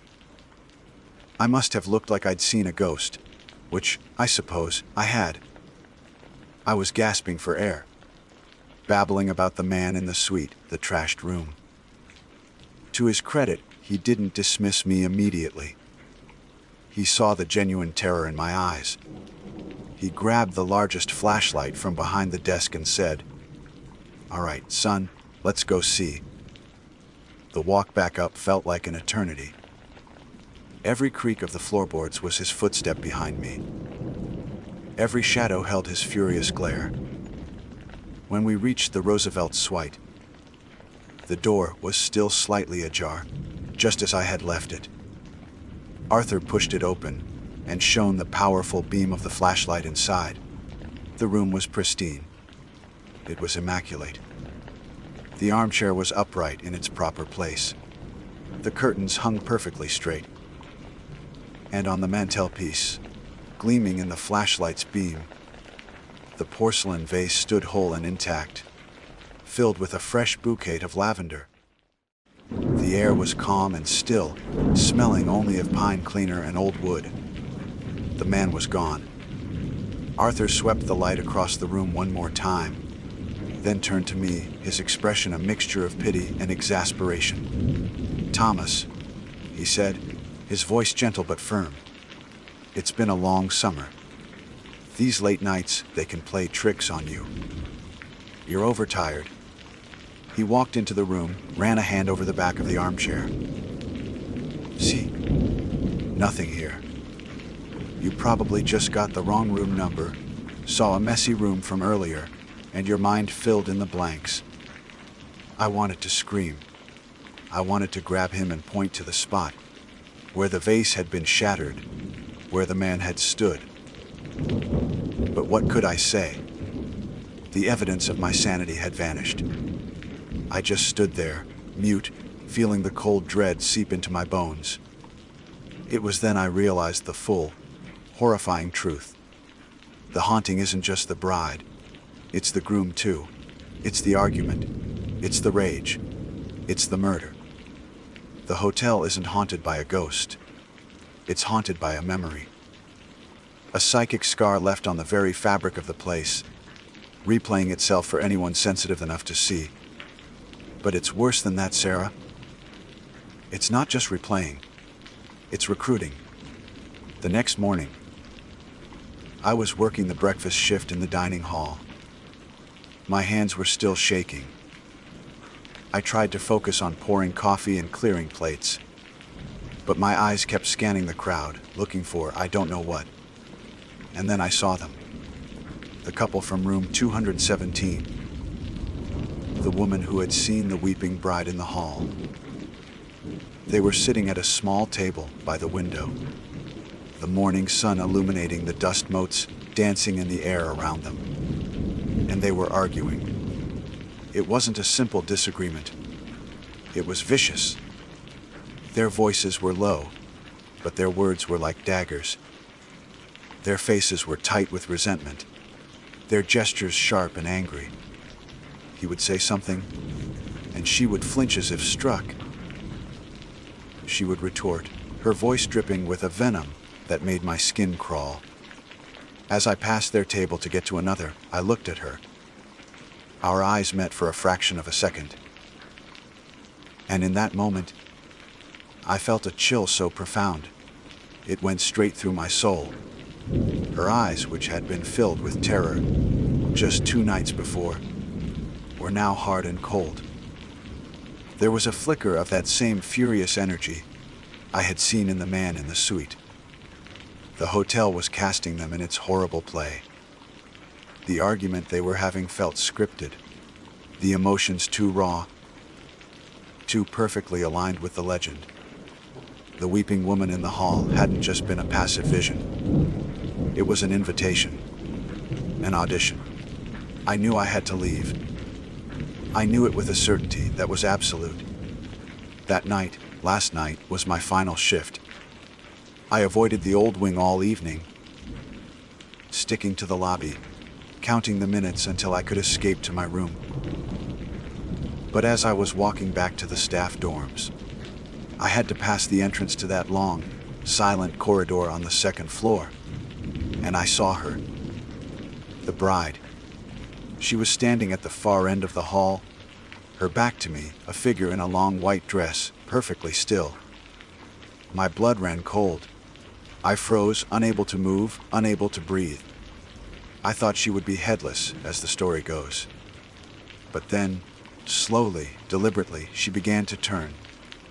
She had a head this time, Sarah, and it was the face of the woman from room 217. I am packing my bags as I finish this letter. I am not waiting to see the final act. This place, this beautiful, terrible hotel, is pulling people into its story.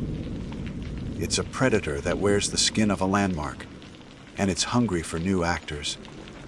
I am not waiting around to find out which part it has saved for me. Your loving brother, Thomas, July 21st, afternoon, my dearest sister. This will be my last letter from this place. My bags are packed, thrown together in a frantic, careless heap. My car is gassed up. I am writing this final entry from a small, greasy Spoon Cafe miles down the road from the inn. The taste of stale coffee bitter in my mouth. I had to stop. I had to get this down before my mind tries to rationalize it, to soften the edges of the horror. It needs to be recorded as it happened. After seeing the bride with the face of that poor, doomed woman, I didn't sleep.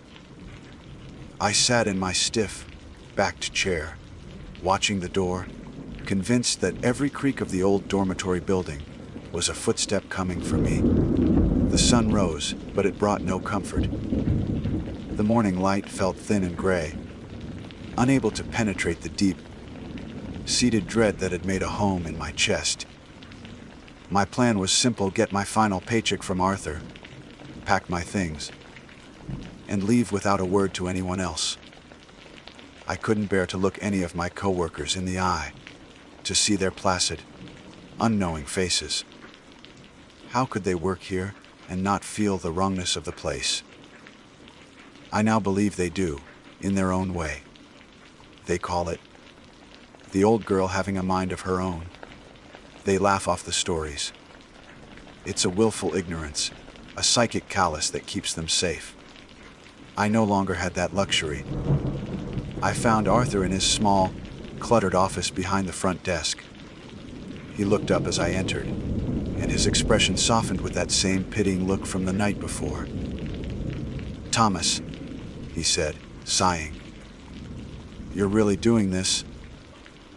"I am," I said, my voice steadier than I expected. "I need my final check, Arthur." He nodded slowly, opening a drawer and pulling out an envelope.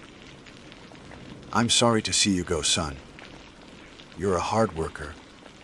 But this place, it's not for everyone. It has a strong personality. It's more than that, Arthur, and you know it." The words came out before I could stop them. He stopped shuffling papers and looked at me, his eyes old and tired.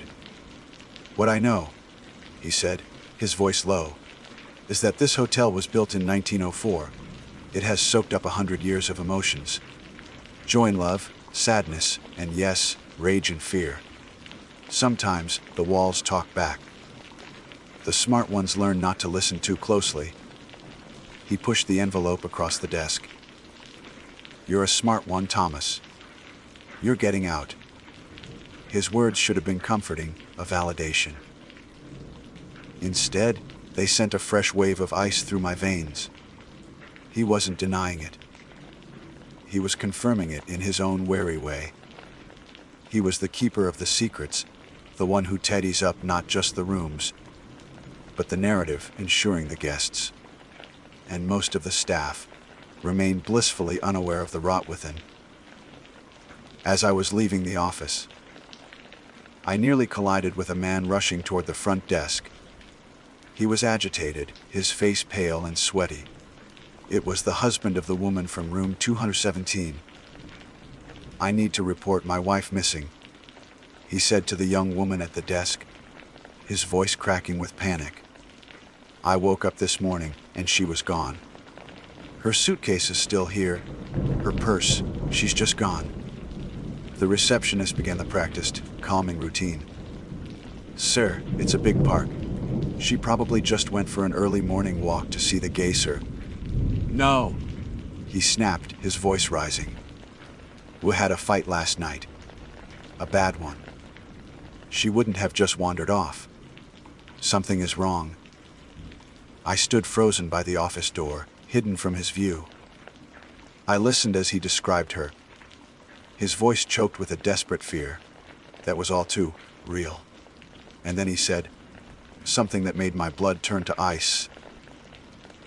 "She was acting so strangely last night," he said, his voice dropping to a conspiratorial whisper. "She kept talking about her father's money, about how I'd ruined her. We don't have any family money, not like that. It was like she was someone else. And her scent, she always wears this citrus perfume. Last night, the whole room smelled of lavender." I didn't wait to hear any more. I turned and walked, as quickly as I could without breaking into a run, towards the dorms. The cycle was progressing. The woman had been consumed by the role of the bride, and now, as in the legend, she had vanished. What, then, would become of the husband? I had my bag packed in under 10 minutes. I didn't look back at my room, at the summer job I had been so excited about. It all felt tainted, contaminated. As I carried my duffel bag through the lobby, heading for the main entrance, I had to pass the grand fireplace. A man was standing there, his back to me, staring into the flames. He was tall, broad-shouldered, and wearing a dark, modern suit. It was the husband from room 217. He wasn't frantic anymore. His posture was rigid, still. As I drew closer, I could see his reflection in the glass of a framed photograph on the mantelpiece. His face, which had been pale with panic just minutes before, was now set in a mask of cold, hard fury. His jaw was clenched. His eyes narrowed as he stared into the fire. It was the same look of curdled rage I had seen on the face of the ghost in the Roosevelt suite. The same blazing hatred. The hotel had found its groom. The play was now fully cast. The story was in motion. And I knew, with a certainty that chilled me to the marrow, that this cycle wouldn't end with a vanishing. It would end, as the original story did, in violence. That poor man wasn't just a grieving husband anymore. He was a vessel for a century, old rage, and he would be driven to repeat the tragedy. I walked faster, my knuckles white as I gripped the strap of my bag. I pushed open the massive log door and stepped out into the sunlight. The air was fresh and clean, filled with the scent of pine and sulfur, the scent of the real world. I have never been so grateful for the smell of sulfur in my life. I am miles away now, Sarah, but I can't shake the feeling that a part of the hotel has clung to me. I keep smelling lavender at the strangest times. I look in my rearview mirror and for a split second, I see the face of the groom, twisted in rage. Arthur was wrong. I didn't get out clean. No one does. So this is my warning, my confession, my plea for you to understand. Don't come looking for me. I'm heading east, and I'm not stopping until I see the ocean. I need to put as much distance as possible between myself and that place. I need to wash the feeling of those log walls and whispering corridors out of my soul. Yellowstone is beautiful, but some parts of it are hungry. The Old Faithful Inn is a predator wearing the skin of a landmark. And its ghosts don't just haunt the halls. They walk among the guests, wearing their faces, and they are always looking for new actors to join their terrible, endless play. Your loving brother, Thomas. My name is Dr. Alastair Finch.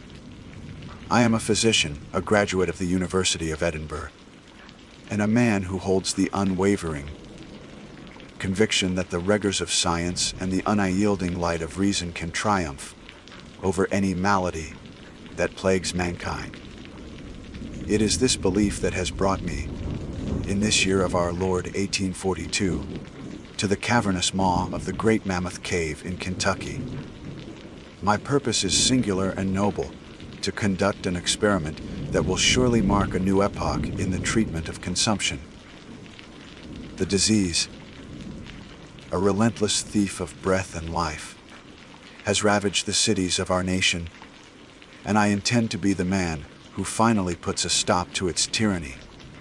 My benefactor in this audacious endeavor is Dr. John Croghan, the cave's proprietor, a man of vision who shares my faith in the therapeutic potential of this subterranean world. It is a simple yet elegant hypothesis. The air on the surface, thick with the miasmas of industry, decay, and the fluctuating humors of the seasons, is a poison to the consumptive's delicate lungs. But here, deep within the earth, the air is a constant. Its temperature never wavers from a cool, steady 54 degrees. It is pure, filtered through miles of limestone, untainted by the pollens and pollutants of the world above. It is, I have theorized, the perfect medium for healing. A natural sanitarium, magnificent in its scale and absolute in its properties. Our party consists of 15 souls, my patients, each in varying stages of the wasting sickness. They are a collection of the hopeful and the desperate, men and women who have exhausted all other avenues of treatment and now place their last vestiges of faith in my hands. We have established our settlement on a wide, flat ledge of rock nearly 2 miles from the cave's entrance, a place the local guides have grimly named Corpse Rock. The name is a relic of morbid local superstition, a label I find distastefully unscientific. We shall, through our success, render it utterly ironic. With funds from Dr. Croghan, I have overseen the construction of modest stones for the patients, and a larger one for myself, which serves as both my quarters and my laboratory. Our descent into the cave was an experience in itself, a transition from one world to another. The late autumn sun of the Kentucky wilderness, warm on our backs, was abruptly extinguished as we passed under the stone archway of the entrance. The air grew instantly cold, and the vibrant sounds of the forest, the birdsong, the rustling leaves, were replaced by a profound and unnerving silence, broken only by the dripping of water and the shuffling of our own feet. Our guide is a slave named Stephen Bishop, a man of remarkable intelligence and an almost preternatural familiarity with the cave's labyrinthine passages. Yet, his mind is clouded by the superstitions I seek to dispel. As we ventured deeper, he paused, his lantern held high, its light casting long, dancing shadows on the immense stone walls. "Doctor," he said, his voice low and respectful, yet laced with an undeniable gravity, "this is a grand, gloomy and peculiar place. It has a memory, this cave. It is not meant for the living, let alone the sick. I confess. I gave his words little more than a passing thought, dismissing them as the fanciful folklore of an uneducated man. Nonsense, Stephen, I replied, my voice perhaps a touch too sharp, too confident. This is nature's own cathedral, and its air is the sacrament we seek. It is science, not superstition, that will guide us here. He said no more on the matter, but I saw the look in his eyes. A deep, sorrowful certainty that I, in my enlightened arrogance, could not comprehend. The first week was one of adjustment and rigorous routine. I cataloged each patient's condition meticulously in my journal: temperature, pulse, the frequency and nature of their coughs. I insisted on a regimen of rest, simple nutrition, and most importantly, deep, constant breathing of the cave's curative air. Initially, there was a sense of novelty, even optimism, among the patients. The sheer scale of our surroundings was awe-inspiring. The darkness was absolute, a perfect black velvet that our lanterns could only pierce for a few precious feet. However, by the end of the second week, the novelty had begun to curdle into a quiet dread. The unceasing darkness, which I had believed would be restful, began to prey on their minds. The silence was not peaceful, it was a heavy, pressing weight. It amplified every sound. A drop of water sounded like a hammer blow. A cough echoed endlessly down unseen corridor, returning to us as a ghostly parody of the original sound. It was the coughs that first gave me serious pause. My hypothesis dictated that they should lessen in this pure environment. They did not. Instead, they began to change. The wet, ragged sound of diseased lungs began to acquire a new quality. A dry, hollow, rattling timbre. It was as if their very chests were becoming echo chambers, the sound resonating with the stone that surrounded us. Young Martha, a girl of only 17 with eyes that once held such life, now hacked with a sound like gravel being scraped across a slate. I recorded it as a peculiar, unforeseen development, but assured myself it was merely a transitional phase of the healing process. The psychological toll became undeniable. Patients complained of a crushing loneliness, despite being housed mere feet from one another. Mr. Abernathy, a former barrister, a man of sharp intellect, confided in me that he felt as though the darkness was watching him. He spoke of waking in the night, certain that someone was standing at the foot of his cot, only to find nothing but the impenetrable black. I prescribed him a laudanum tincture for his nerves, attributing his fancies to the disorienting environment and the progress of his disease. Stephen, when he brought our weekly supplies of oil and food, would not linger.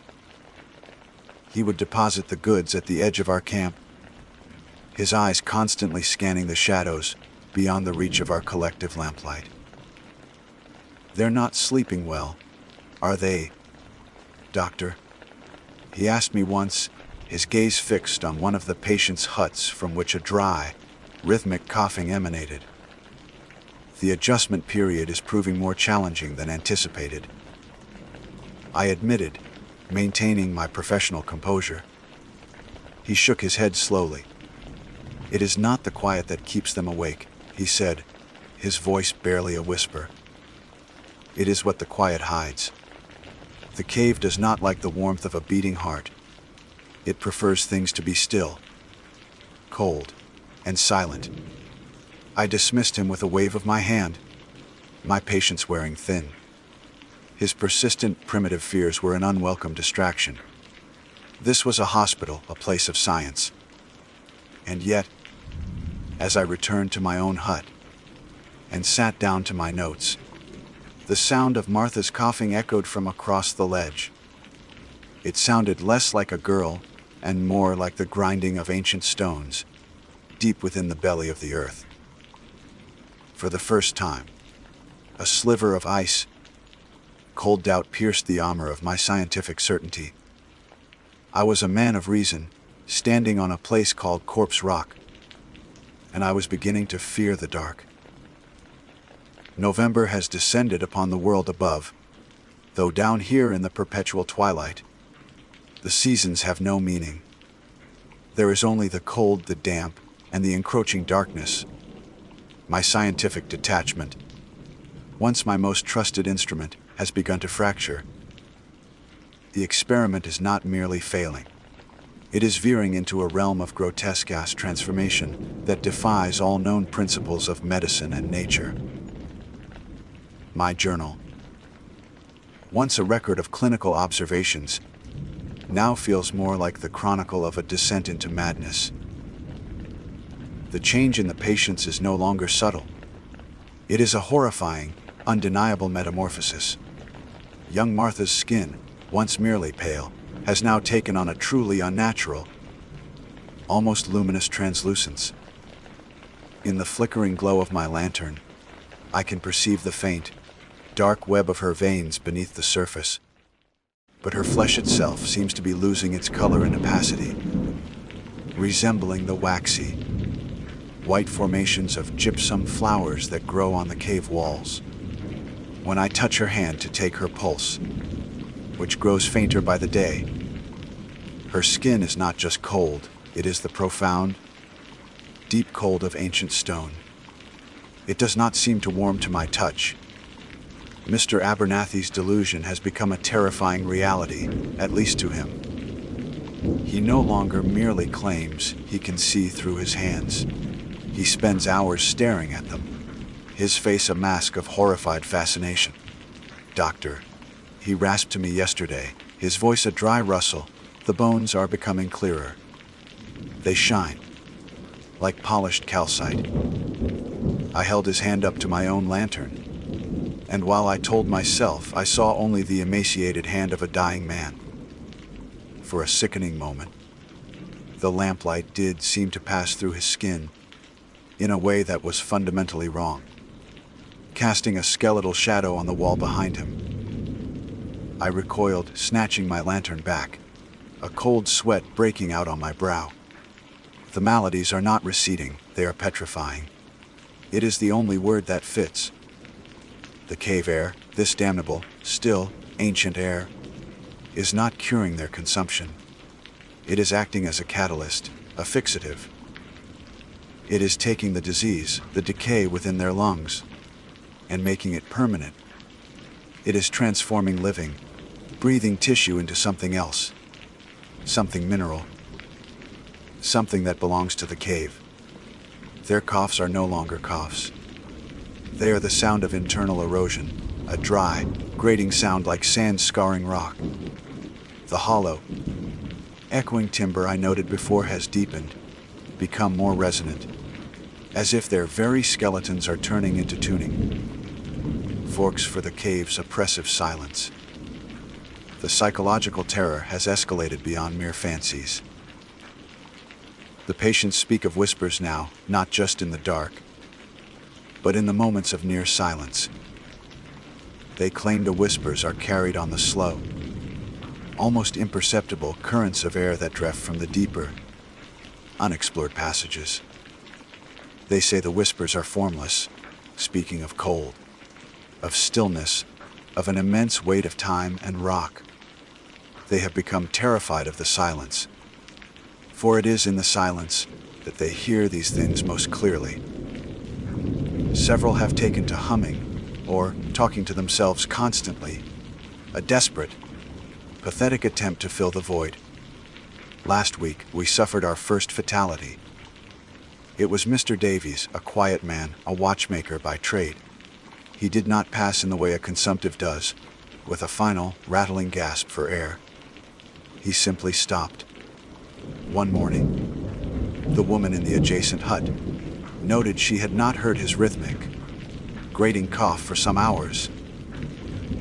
I entered his hut to find him lying in his cot, his eyes wide open, staring at the stone ceiling.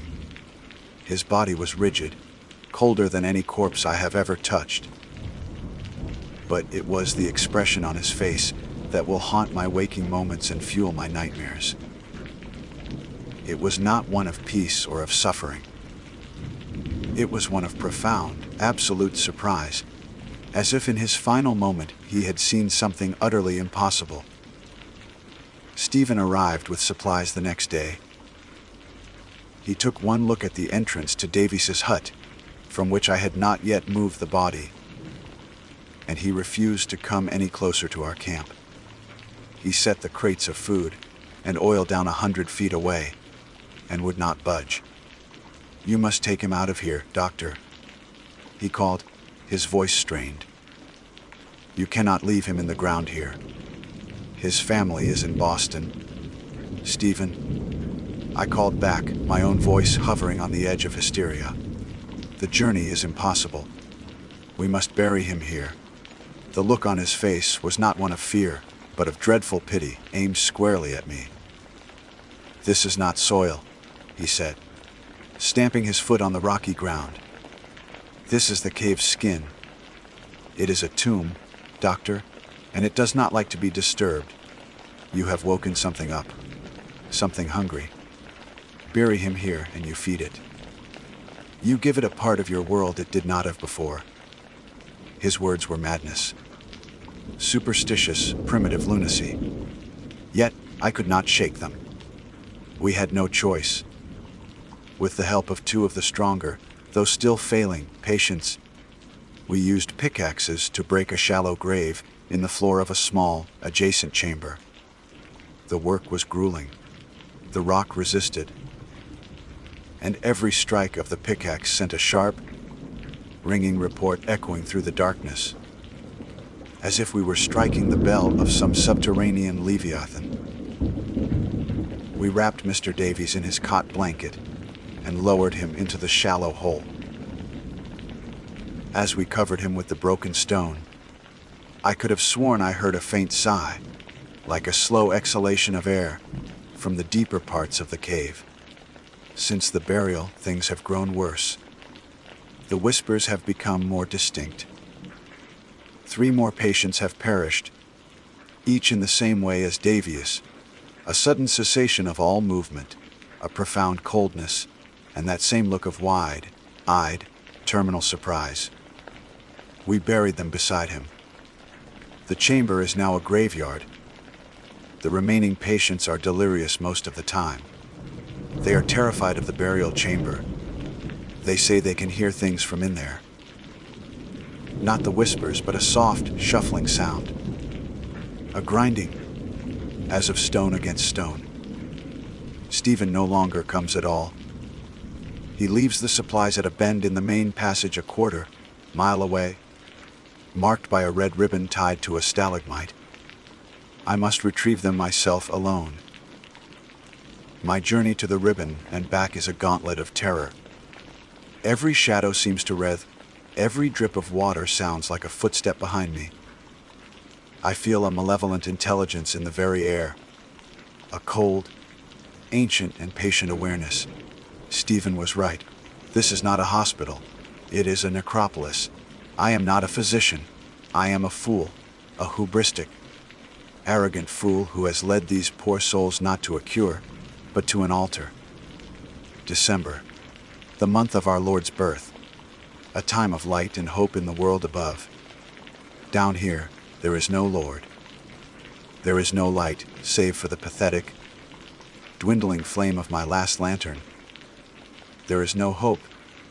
There is only the all-consuming, primordial darkness, and the certainty of what it now holds. My arrogance has led me to the end of all things. I am the last one left, the last warm, breathing thing in this cold, stone womb. The last 2 patients, a young man named Thomas and the once vibrant Martha, expired 3 days ago. Their passing was not like the others. There was no sudden, surprised stillness. There was a slow, horrifying cessation.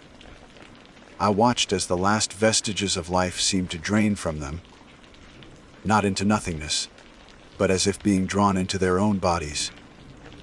Their skin, already translucent and hard, took on the final, dull sheen of polished granite. Their limbs, which tried to compose in a semblance of peaceful repose, were unyielding, locked into place with a mineral rigidity. When my hand brushed against Thomas's cheek, it was not the flesh of a man I felt, but the cold, abrasive texture of sandstone. I could not bring myself to bury them. The thought of opening that small, accursed chamber where the others lay, the chamber from which the soft, incessant grinding now emanated almost constantly, was more than my shattered sanity could bear. I left them in their stone huts, monuments to my failure. But the true horror began the following night. I had barricaded myself in my own hut, not against any human threat, but against the sounds, against the silence, against the very air itself. I had wedged my heavy oak desk against the simple wooden door and piled my remaining crates atop it. A futile gesture, I knew, but the act of doing something was the only thread to which my reason could cling. That night, in the deepest, most profound blackness I have ever known, with my lantern extinguished to conserve the last drops of oil, I heard it. It was not the vague, formless whispers from the deep passages. It was not the sound of dripping water, or the echo of my own frantic pulse in my ears. It was a sound from outside my door, a soft, dragging shuffle, the sound of heavy feet being pulled across the stone floor.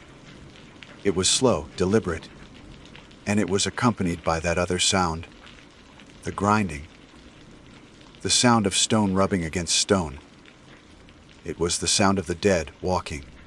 My scientific mind, what was left of it, screamed for a rational explanation. A cave in shifting rock, an animal that had wandered in from the surface. But this was no random geological event. The shuffling moved with purpose. It circled my hut. Once. Twice. I could hear it pause directly outside my door, and in the suffocating silence that followed, I heard a new sound. A soft, dry, clicking. Then came the voices. It was a whisper, at first so faint I thought it was the blood in my own ears. But it grew. It was a voice that sounded like pebbles being swirled in a stone jar. It was a voice I knew. Doctor. It was Martha. But it was her voice stripped of all life, all warmth, all humanity. It was an echo made of rock and time. Another voice joined hers, lower, a grating baritone like a boulder being dragged across a slate floor. So, Cold, Doctor, Abernathy, Davies, Thomas, one by one, I heard them. Their voices were not carried on the air. They seemed to resonate through the very stone beneath me, vibrating up through the legs of my chair. Into my bones, they were not ghosts. Ghosts are ephemeral memories of the living. These were not memories, they were presences, solid, real, permanent. I finally understood. God have mercy on my soul, I understood. Stephen was right. The cave was a tomb. The air was not a cure. It was a preservative.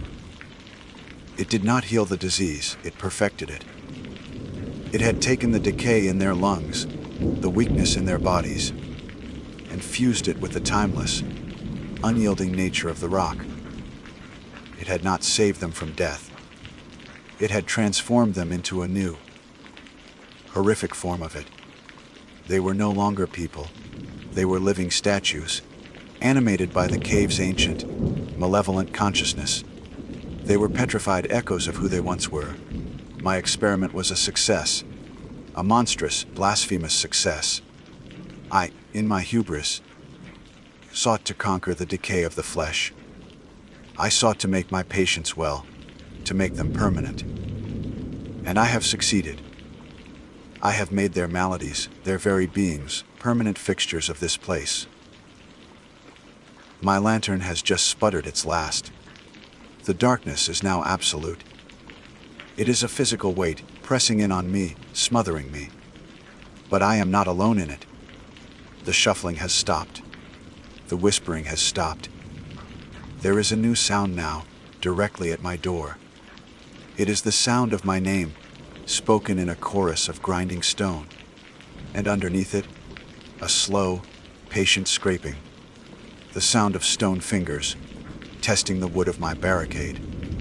They have come for their physician. They wish to thank me. They wish to make me permanent too. My name is Arthur Henderson. For 40 years, I served as a search and rescue dog handler in the dense, rolling forests of Pennsylvania. It wasn't a job I chose so much as one that chose me. It takes a certain kind of person to walk into the woods when someone else has failed to walk out.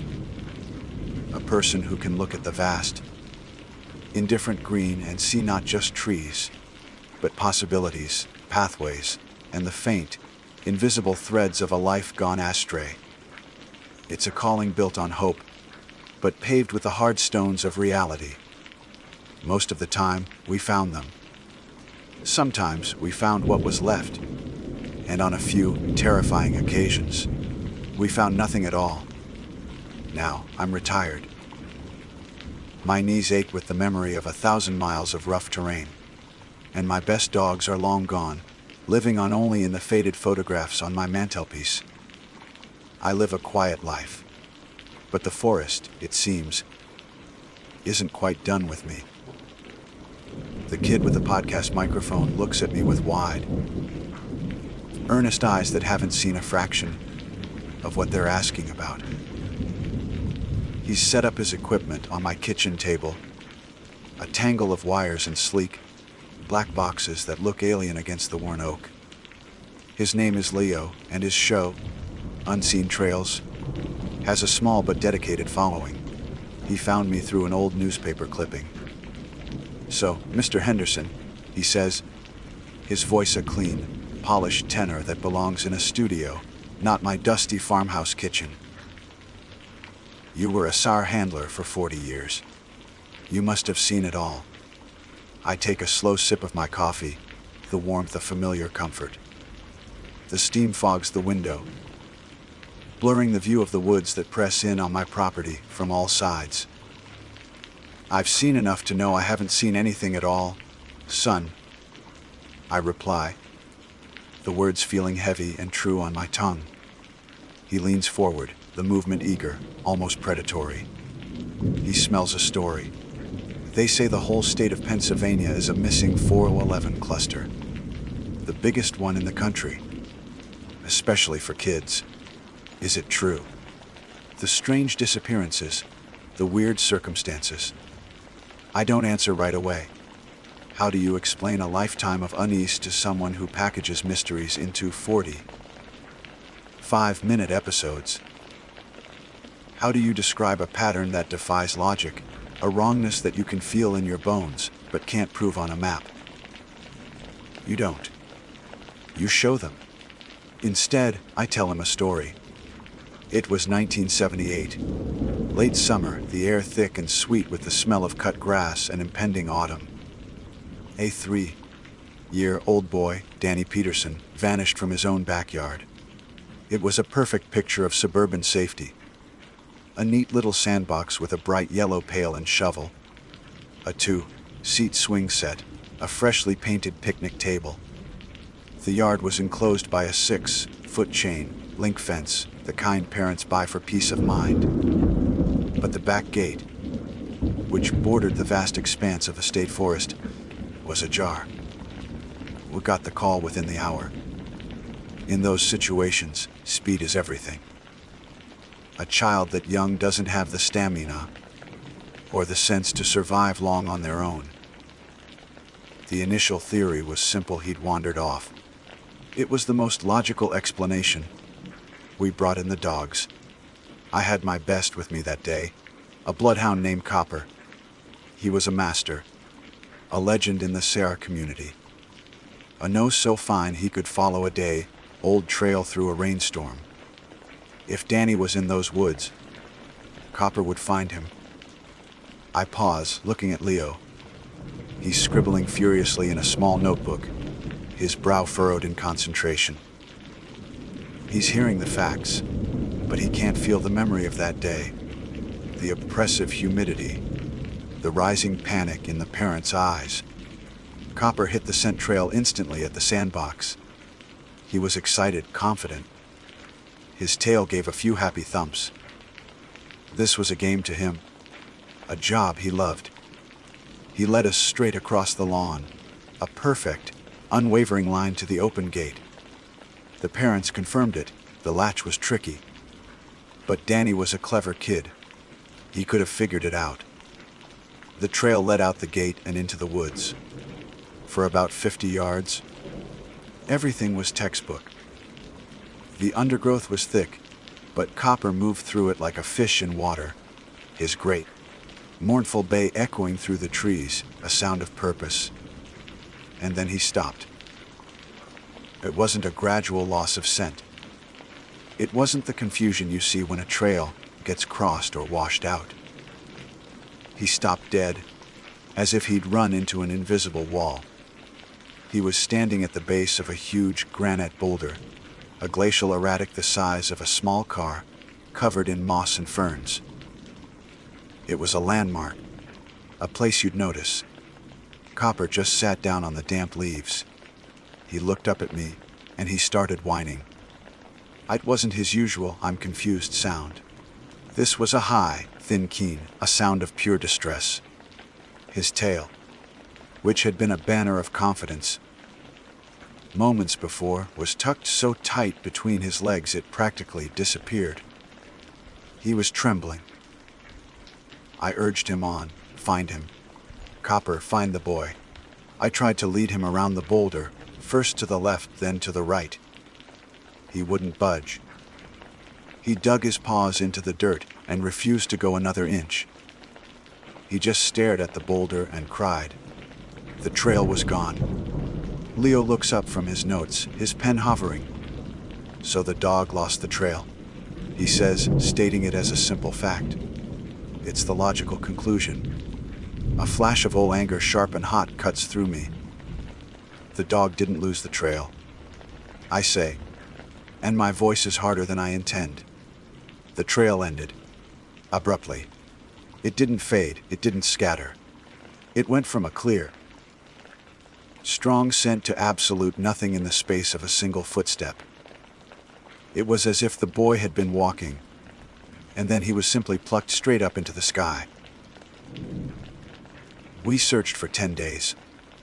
Hundreds of volunteers, helicopters with thermal cameras, every SAR team in the state. We searched that forest until we knew every tree and rock by heart. We found nothing. No scrap of clothing. No footprint, no sign of a struggle. No Danny Peterson. The official report concluded that the boy had likely been abducted, taken from the woods by a predator of the human variety. It was the only explanation that fit their models. But it never fit what I saw. It never explained the boulder. And it never ever explained Copper's fear. I leaned back in my chair, the old wood groaning in protest. The kitchen is silent save for the hum of the refrigerator. Leo has stopped writing. He's just looking at me now, the earnestness in his eyes replaced by a flicker of something else. A dawning understanding that the stories he hunts are not always just stories. That was the first time, I tell him, my voice low. The first time I felt that particular kind of cold. The cold that comes when all the rules you trust, all the logic of the natural world, just evaporates in front of you. It wouldn't be the last. I let the silence in the kitchen stretch, letting the weight of Danny Peterson's story settle over the podcast equipment and the earnest young man who operated it. Leo wasn't scribbling anymore. His pen was still, and he was staring at me. The professional curiosity in his eyes now, tainted with a sliver of genuine dread, He had come for a ghost story, a tale of a backwoods monster he could dissect and analyze for his listeners. I was giving him something far worse, a puzzle with no solution, a truth that defied belief. "You see," I said, my voice softer now, "the problem with the abduction theory, the reason it never sat right with me, was the dog. An abductor leaves a scent. Two scents, in fact, the victims and their own. They leave tracks, broken twigs, disturbed soil. They leave a trail. Copper found no second trail. He found no sign of a struggle. He found the end of a trail that should not have ended." Leo swallowed, finding his voice. "But what else could it be? A sinkhole? A hidden cave? Well, brought in geologists," I said, shaking my head. "They scanned the area with ground-penetrating radar. The ground beneath that boulder was solid granite, bedrock that hadn't moved in 10,000 years. No caves, no holes, no anomalies. Not on their equipment, anyway." I picked up my cold coffee cup and swirled the dregs. That was 1978. For years, I tried to forget it. I told myself it was a fluke, a one-in-a-million case that defied explanation. I went on other searches, found other people. Life went on. And then came 1994. I told him the next story.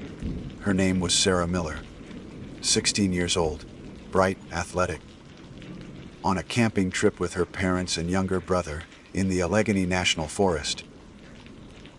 It was a popular, well-maintained campground, not deep wilderness. Dozens of other families were there. It was supposed to be safe. It was the week after Labor Day. The crowds were thinning, but the air was still warm. Around 9 at night, Sarah told her mom she was walking to the camp restroom. It was a permanent structure, cinder block and cement, with electric lights. The path was maybe 100 feet long, a straight shot from their campsite, illuminated by the glow from the restroom and the family's own lanterns. She took a flashlight. She was wearing flip-flops. Her dad told her to be quick. She never made it. The call came in around midnight. The family had searched themselves at first, calling her name, thinking she'd met a friend from another campsite.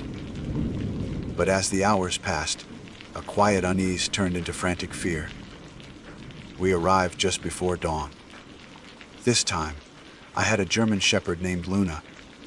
She was different from Copper. Where he was methodical and soulful, she was pure energy and drive, a four-legged engine of determination.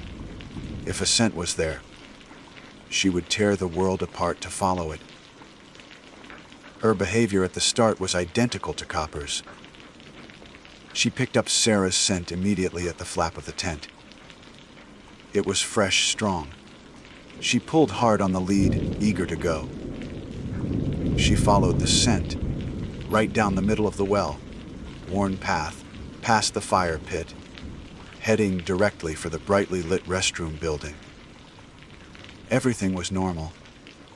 I could hear the birds starting to sing, see the light of dawn filtering through the canopy. I was confident we'd find her, maybe disoriented in the woods just off the path, perhaps having taken a fall. Halfway down the path, Luna stopped. It was the same dead, abrupt halt I remembered from all those years ago. One moment she was pulling me forward. The next her paws were skidding in the dirt. She stood frozen, hackles raised, a low growl rumbling in her chest. She wasn't looking at anything. She was staring at a patch of wild berry bushes that grew alongside the path. I watched Leo's eyes widen as he made the connection. Boulder, berry patch. They were thick, thorny things, I continued. Full of late, seasoned fruit. But there was nothing remarkable about them. No signs of trampling, no broken branches to indicate someone had been dragged through. The ground was hard, packed dirt. We found Sarah's faint flip, flop prints leading right up to the edge of the bushes, and then nothing. No other prints. No scuff marks. Just the end of her trail. And Luna. She did the same thing Copper did. She sat down, tucked her tail, and began to whine. That same terrified, helpless sound. I tried to coax her, to lead her around the bushes. She refused. She pulled backward, choking herself on her collar, her eyes wide with a terror I couldn't see. The scent of a 16-year-old girl who had been standing right there just hours before had vanished into thin air. Of course, we searched for weeks. The official story became that she'd been snatched from the path, but it made no sense. It was a 100-foot walk in a populated campground. No one heard a scream. No one saw a thing. And again, the dog found no second scent, no trail leading away, just a dead end at a patch of berries. I didn't stop there. I told him about the hunter in 2005, a seasoned woodsman named Frank Bailey, who vanished from his deer stand. We found his high-powered rifle leaning against the tree, a full thermos of coffee on the seat above. His trail, followed by my last dog, a sharp-nosed beagle named Gus, led from the base of his stand for about 200 yards and stopped cold in the middle of a shallow, babbling stream. Boulder, berry patch, stream. For 40 years, I worked dozens of cases, and the pattern was always the same. The geography was the same. These strange, unremarkable landmarks. The dog's reaction was the same. That absolute, primal fear. The result was the same. Nothing. It's not a monster, son, I told the kid, who had long since abandoned his notebook and was just staring at me, his face pale. A monster is simple. A monster hunts, it kills, it leaves evidence. This is different. It's a system, a network. There are places in these woods, all over this state, that are just wrong. They're like collection points, dead zones, and they're woven right into the landscape, hiding in plain sight as a rock, or a bush, or a creek. I leaned back, the motion feeling ancient, and finished my cold coffee. After the hunter, I started my own map. Unofficial. Every time we had one of these cases, I'd mark the location, the place where the dog stopped. I started seeing the connections. Clusters of disappearances decades apart, all centered around these specific types of geographical features. I tried to show it to the state police, to the park rangers. They saw a grieving old man seeing patterns in the chaos. They saw coincidence. I saw a blueprint. Leo stared at the surface of my kitchen table, as if the ghosts of my stories were etched into the wood grain. The pale morning light did little to dispel the chill that had settled in the room. He looked up at me, his journalistic composure gone, replaced by the raw, unguarded expression of someone who has peered over a cliff edge they never knew existed. A blueprint. He whispered, the word sounding fragile. A blueprint for what? Not for building something, son, I said, my voice low and gravelly. A blueprint for taking something apart. That map wasn't for them. It wasn't to prove anything to the state police or the park service. It was for me. It was my way of staring back into the abyss. I needed to know the shape of it. I needed to know the places to avoid. I leaned forward, my old joints protesting. And it's the reason I'm sitting here talking to you today, and not just another pin on that map myself. My gaze drifted past him, through the window to the tree line. The woods looked peaceful, beautiful even. But I knew better. I knew what they held. I need to tell you about the last case, I said, the one that made me hang up my lead for good. I was 2016. A 4-year-old boy named Caleb. He was at a family reunion in Rothrock State Forest. Big picnic area, pavilions, charcoal grills, a playground. It was a chaotic, happy scene. Kids running everywhere. Caleb was playing hide and seek. He ran behind a stand of pine trees at the edge of the picnic area. His cousins counted to 50 and went to find him. He was gone. It was the classic scenario. The parents thought he was with the grandparents. The grandparents thought he was with an uncle. It took them nearly 20 minutes to realize no one had eyes on him. 20 minutes is an eternity for a 4-year-old in the woods. We got the call. By then, I was the old man of the SR world.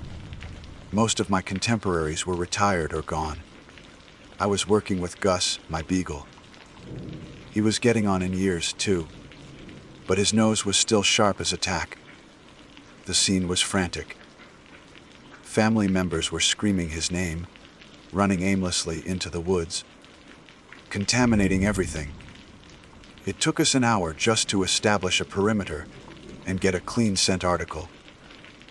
The boy's favorite stuffed bear, pulled from his car seat. Gus picked up the trail right away, at the edge of the pine trees where Caleb was last seen. It was a fresh, clear trail, and Gus was all business. He led us away from the chaos of the picnic grounds, deeper into the forest. The terrain started to get rougher, sloping downhill. We followed him for maybe half a mile. And then it happened. The same as all the others. Gus stopped. We were in a small clearing, and on the far side was a massive, sprawling thicket of berry bushes. They were 10 feet tall and twice as wide, a wall of thorns and dark leaves. Gus skidded to a halt about 20 feet away from them. He didn't just whine this time. He let out a terrified yelp, a sound of sharp, immediate pain, and tried to bolt back the way we came. I had to fight to hold onto his lead. He was trembling so violently, I could feel it vibrating up my arm. He was staring at the berry patch, his eyes wild with a terror that made my blood run cold. It was the same pattern, the same geography. My map was burned into my mind. I knew, right then, that we weren't going to find Caleb. But we had to follow procedure. I left Gus with another handler. He wouldn't go a step closer, and organized a grid search around the area. It was then that one of the volunteers spotted it. At the very edge of the berry patch, nestled in the dirt, as if it had been placed there gently, was a single, small, bright red sneaker. Leo flinched, a small, involuntary movement. It was him, I said. It had to be. As the team leader, it was my job to bag it as evidence. I pulled on a pair of latex gloves and walked toward the bushes. The other searchers kept their distance, giving me space. As I got closer, the air changed. The sounds of the forest, the insects, the birds, the wind, all seemed to fade away, replaced by a low, pulsing hum. It was a sound so deep I felt it in my bones more than I heard it with my ears. I knelt down. The little red sneaker was just inches from the thorny branches. It was untied. I remember thinking that was strange. I reached out with my gloved hand, and as my fingertips got close, maybe 6 inches away from the sneaker and the bush itself, it happened. My hand went numb. It wasn't the pins and needles of falling asleep. It was an absolute, instantaneous void of sensation. A strange, tingling, electrical numbness, like I'd plunged my arm into a bucket of pure static. The cold was intense, but it was a dry, dead cold that seemed to suck the warmth right out of me. It shot up my arm to my shoulder in a heartbeat. I froze, my hand hovering over the shoe. I tried to pull back, but my muscles wouldn't respond. A wave of profound disorientation washed over me. The world tilted. The colors of the forest seemed to bleed together. I looked at my own numb hand, and for a terrifying moment, I didn't recognize it as my own. I looked at the little red sneaker, and I had no idea what it was or why I was there. And then, the worst part. I tried to ground myself. I tried to think my own name. My name is Arthur Henderson, but when I reached for it in my mind, there was nothing there. Just a smooth, empty, silent space. The concept of me, the 40 years of memories, my wife's face, the names of my dogs. It was all just gone. Vanished. It had been scooped out of my head, clean. The panic that followed was the purest terror I have ever known. It was the horror of non-existence. It lasted only 3 seconds, maybe 4. Then, as suddenly as it left, it all came rushing back. My name slammed into my consciousness with the force of a physical blow. The feeling returned to my arm, a painful surge of pins and needles. I gasped, sucking in air, the sounds of the forest crashing back in on me. I snatched the sneaker, shoved it violently into the evidence bag, and scrambled backward, falling onto the forest floor, crab, walking away from that terrible, hungry bush. I fell silent. I was back there, in the dirt, the phantom numbness tingling in my hand. Leo was ashen. That's when I quit. I finally said, my voice barely a whisper. I got to my feet, handed the evidence bag to my second, in command, and walked out of those woods without looking back. I filed my retirement papers the next day. I realized the cluster, the system, whatever you want to call it, it wasn't just a passive thing. It wasn't just a series of locations where people got lost. It was hungry. It had taken that little boy, and it had just tried to take a piece of me too. It was feeding, and I knew if I ever went back, it would eventually get the rest. I leaned back and let out a long, slow breath. I felt like I'd been holding for years. So, you ask me if the stories are true. I said, looking the podcaster dead in the eye. You want to know about the missing 411 cluster? The truth, son, is that the stories aren't the scary part. The scary part is knowing that the system is real. The scary part is knowing that those collection points are still out there. Right now, waiting patiently in the sun, hiding in plain sight, looking like nothing more than a rock, a stream, or a patch of harmless berry bushes.